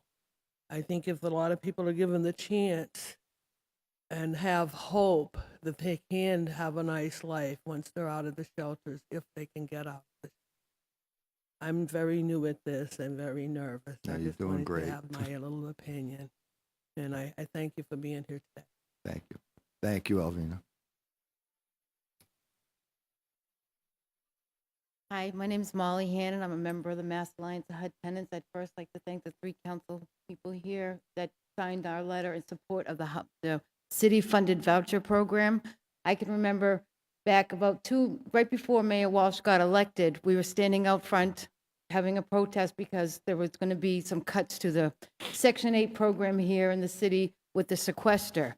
I remember Mayor Walsh walked up to myself and Michael Kane and said that he would, if this cut was to come, that he would put it into the budget, he would put in a city line budget item, put it into the budget so that the security of these Section 8 500 families that were vulnerable of losing their Section 8, he would put the money in if the federal government left off. And that really impressed me, and I said, you know what, he's going to get my vote. And he got my vote. And then when he got my vote, he came in and he shut down the island. I don't know the whole story of the island. I'm sure it was a safety issue, but it was 2 hours notice. 2 hours notice. I listened to a woman testify that she was at school. She was on unemployment. She came back, couldn't get onto the island. All she had was her backpack. That wasn't fair to anyone on that island. And now we see the epidemic here. We see people on the streets.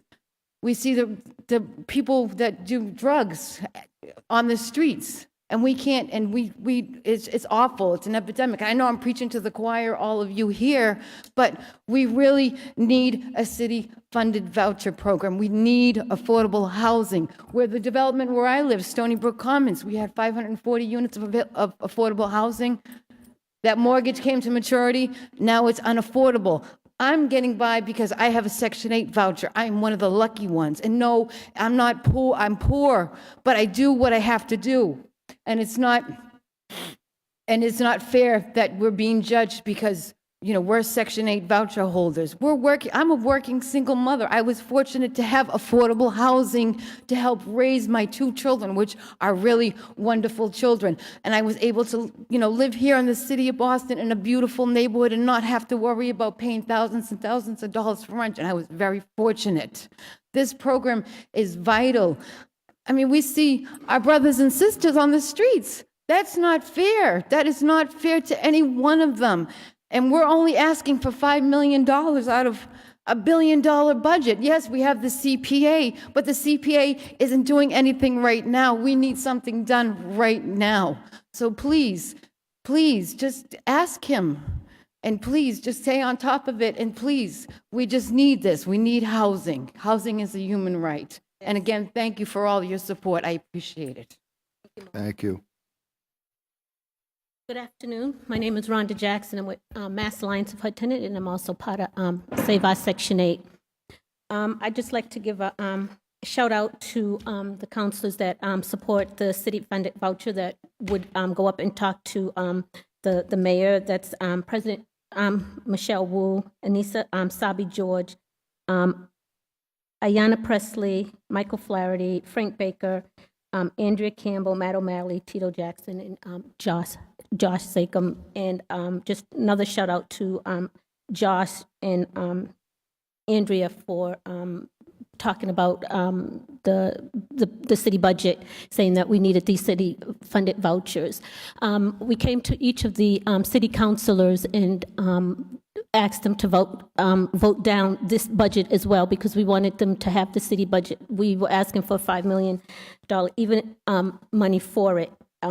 Even if it was just a pilot program. I was looking through these papers here, and I see that you have a pilot program for the firefighters for cancer. So I'm wondering how much that's going to cost and why, we couldn't have a pilot program too, because is that going to be sustained? How are you going to sustain that? And I was also listening to Katie and Dave when you brought up the housing, and you said something about housing, and they were like doe in the headlights, like, I don't know. So to me, that shows that there is no priority for housing. We talk the talk, but we don't walk the walk. So that's why we came to each of our the councilors again and asked them to vote down this budget because it doesn't include the $5 million city-funded vouchers. And this, I'm not doing this for myself. I'm doing this for my sisters and brothers that are sitting up here, because there go I for the grace of God. That can happen to any of us in this room easily.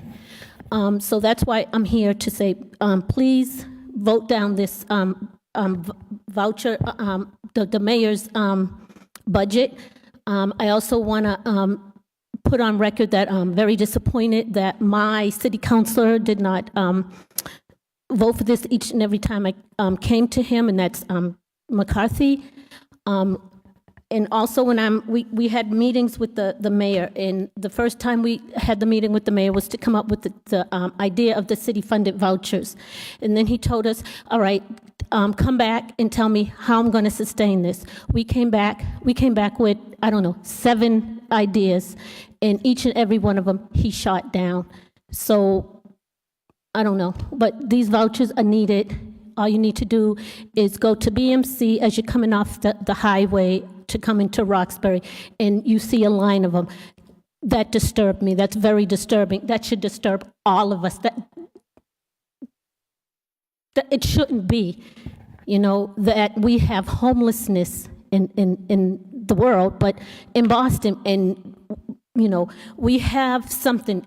If it doesn't work, there are a lot of homeless people that said, I would prefer to have a home and be in a home for 2 years, 3 years, whatever the length it was, because most of these people can get themselves together. And they said, I've talked to some of these people, and they said, yeah, I prefer to do that than to be on the street.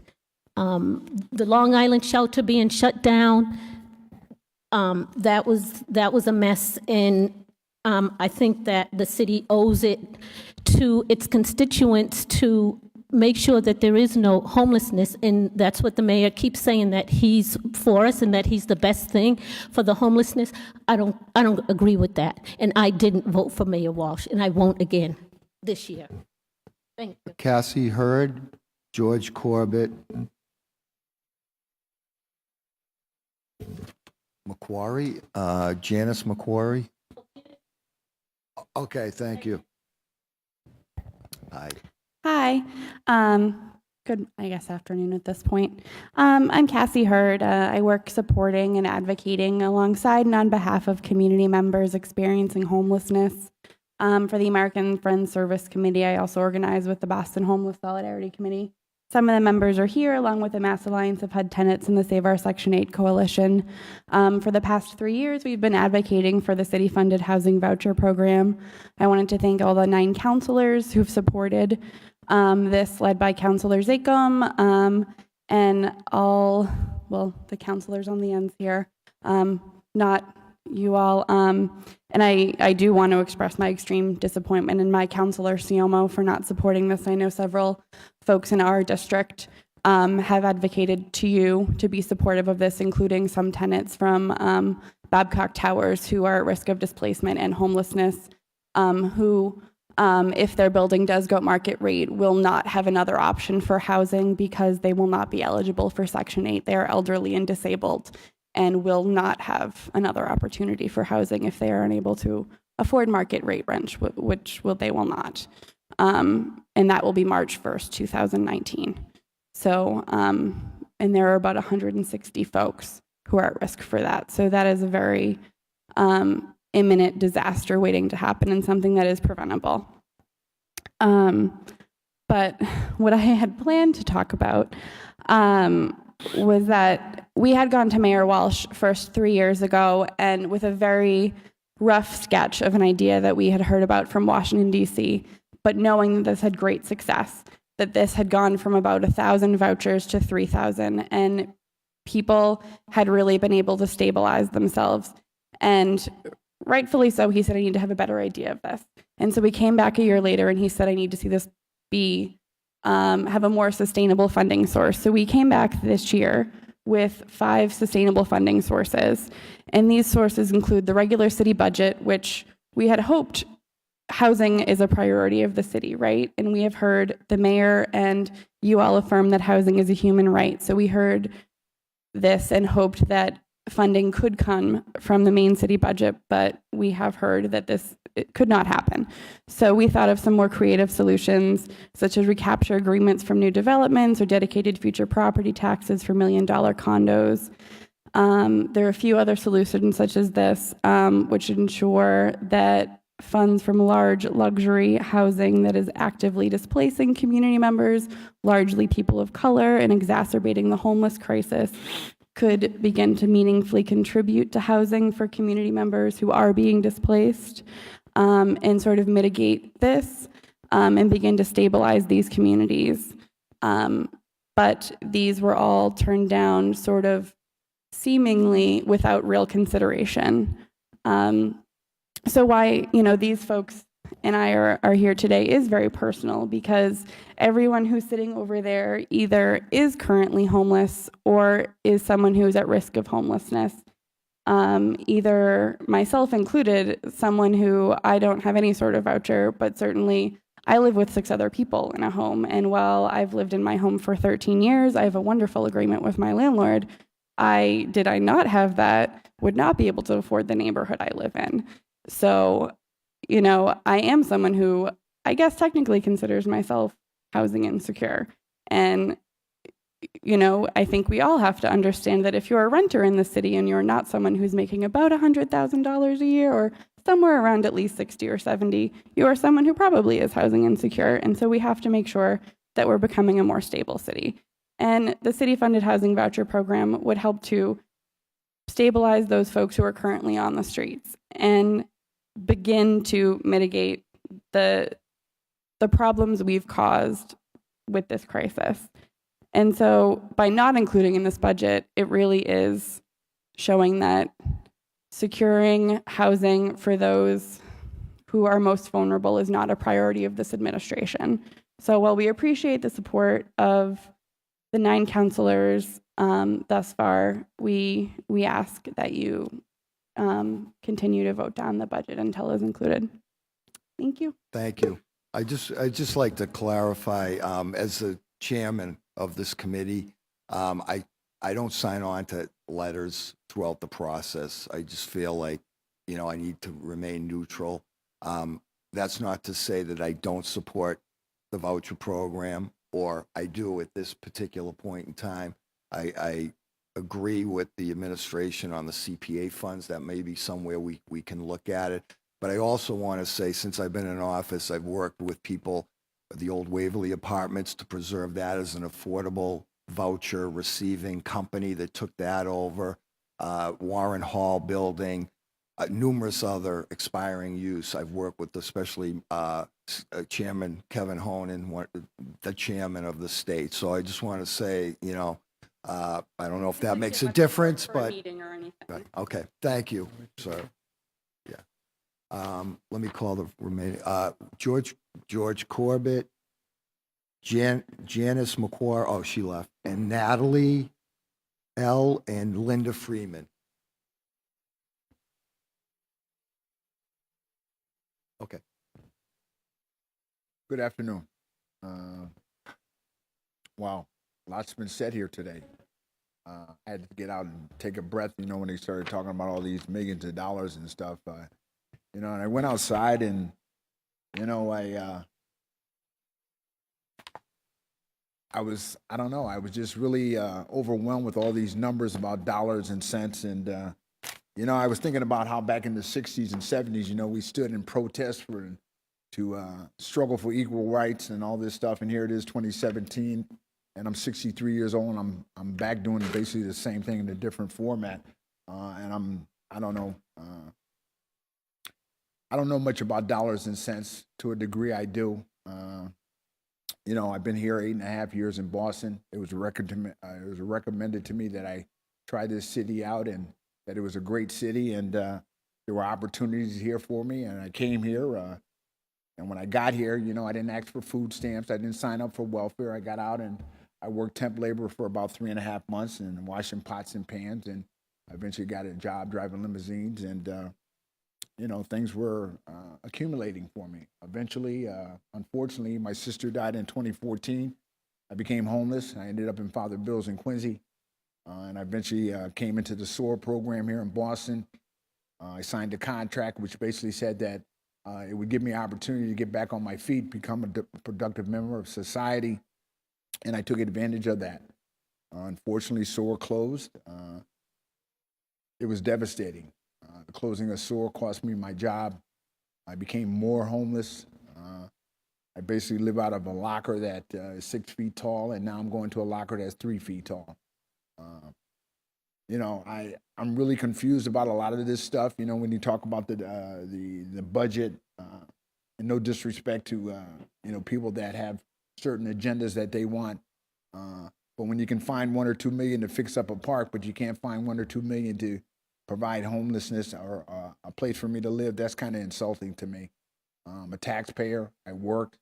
I didn't ask for a handout, and I'm just, it seems like this place is really empty in terms of what we're trying to do here. And to be quite frank with you, the environment that I've been put in, no disrespect, but I wake up angry every day. I go into this shelter angry. I shouldn't have to be standing here for fighting for equal rights or something that is basically what every human being deserves, to be have some kind of affordable housing. And as I said, it's humiliating for me. I go by, firsthand when we talk about these programs that help people. I heard the people talk about the education. Unfortunately, a lot of students in school, they're trying drugs, they're trying alcohol. Fortunately, what do you do when a kid gets to a point where he might not be able, we have what they call, some people can try experimental things and they're able to get back on track. But what happens if that kid becomes addicted? You have no programs for him. I know SOAR was, being in SOAR, I had the opportunity to interact with probably about 40 guys, 20 guys that were in SOAR, 20 guys that were in Safe Harbor. I seen firsthand the accomplishments of guys that were in SOAR that put parts of their life together. Since the closing of SOAR, I know 2 people that OD'd. I know 1 person went back to prison. A lot of people have fallen off the tree.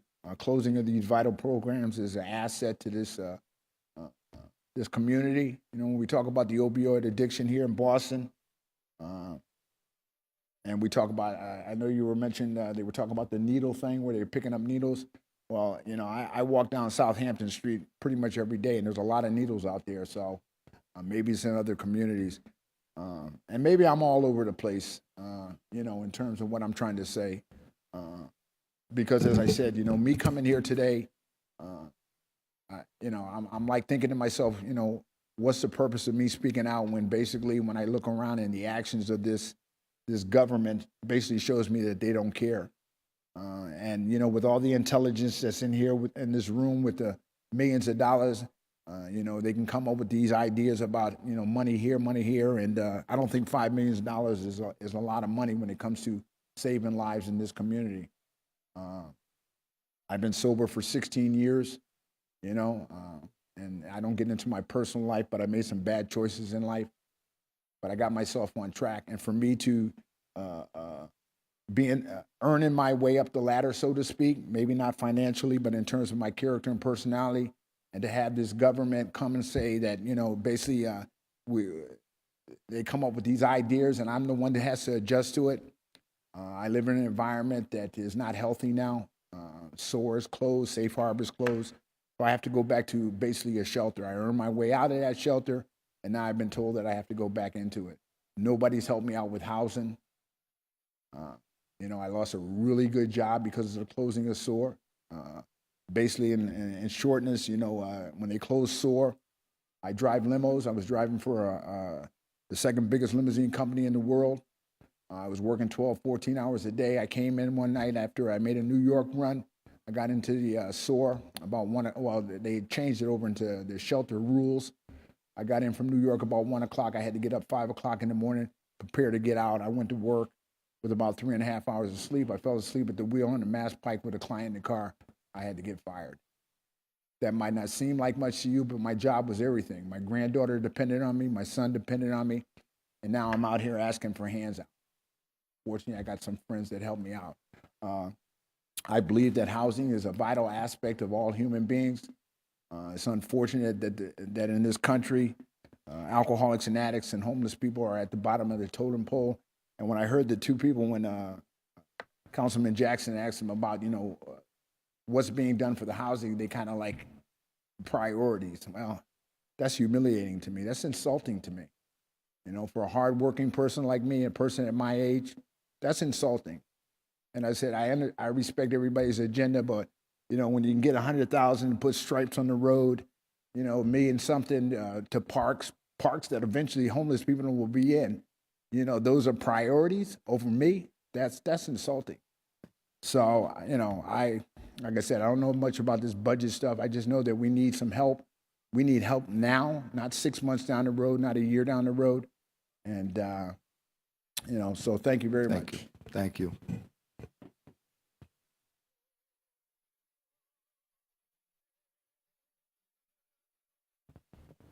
Good afternoon, everyone here at City Council. Thank you for giving me this opportunity to speak. I'll be speaking on quite a few issues because they're all interrelated. Number one is housing. Myself and my family are on the voucher. Thank you, Metropolitan Boston Housing Partnership.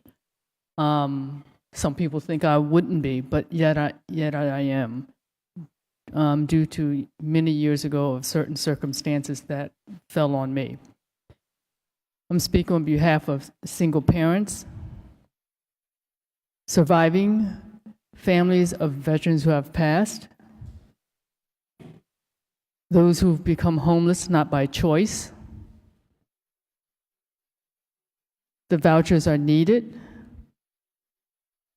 When you have these vouchers, you have to also keep in mind that even though they're one for Boston residents, please don't forget about the residents who have children that have been put in shelters outside the city, and they're trying to come back to the city and can't. Along with that, I'm also a BPS parent. You're also aware of students who are homeless, all right? Now, connect that with transportation. The buses have to go pick up these students that are part of BPS, and if they're way out in Attleboro, that bus goes all the way to Attleboro to pick up that student, and that's what? An hour and a half to 2 hour ride, depending on the traffic? You have to keep that in mind, and you're wondering where the transportation goes? The other thing is, we also have sent students out of district because our special needs services are not in Boston. We could cut down that cost if we hire the personnel to service those students of special needs. Now, these vouchers, going back to housing, stabilizes the families. Along with that, you will calm down the mental stress and the PTSD of being destabilized. Everything is interconnected. You can't have one without the other.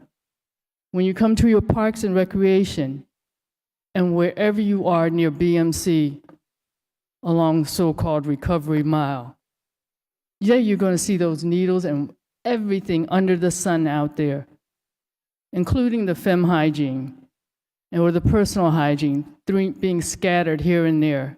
They're in the parks, they're everywhere. It doesn't matter where you go, it's everywhere. It's there daylight, it's there at dusk, it's there at night. So picking up needles is 24/7. It's just not daytime or evening. It's 24/7. Without the mental illness capacity and the resources to help with those who have become homeless or those who have gone through trauma, you escalate all of that. It's painful. I look at the gateway to Boston and I said, how embarrassing for tourists to come into the city to see that. And that's their first impression.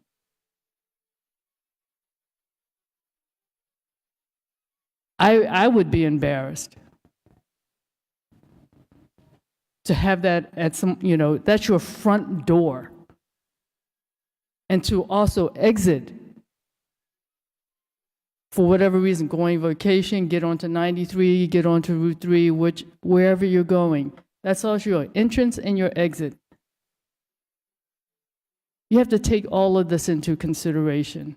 It's not easy. And I commend you for still trying and doing what you can for all our constituents. Thank you. Thank you. I've read off all the folks who signed up. Is there anybody else in the chamber that wishes to testify?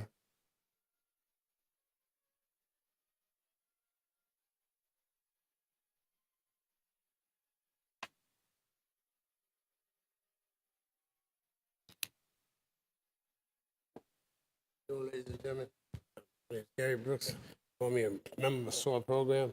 I think the housing voucher program should be instated because a lot of people need it. A lot of people are out there really trying to help themselves. They just need a little more help. Granted, they've been through stuff in their life, but everybody needs a chance, a second chance in life. They're just trying, I'm not saying that the government is right. I'm not saying the government is wrong. I'm just saying the government can help people change, especially for me. I would like another chance to have some housing going. I'd like to see some of my constituents and my people in my program have another place to live.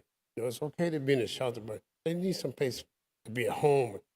Take a shower, put a key in the door, where they can go lay down and be safe. Not worry about they got to go out, they can't come in. This guy can't come in. Well, you got to leave. It's a lot of things going on with the program inside the shelter. We just need some place, man, to go. When we look at it, look at the street. So many needles, so many drugs, so many people. They're just having such a hard time. I'm not saying that they're the best people in the world, but they're human beings, and we all make mistakes. God made us all.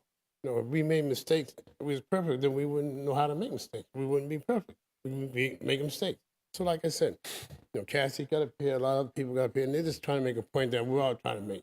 We like this government here, or this body of people here to make a decision to try to help us get some homeless people off the street and help us out with some housing. So that's what I like to say. Thank you. Thank you.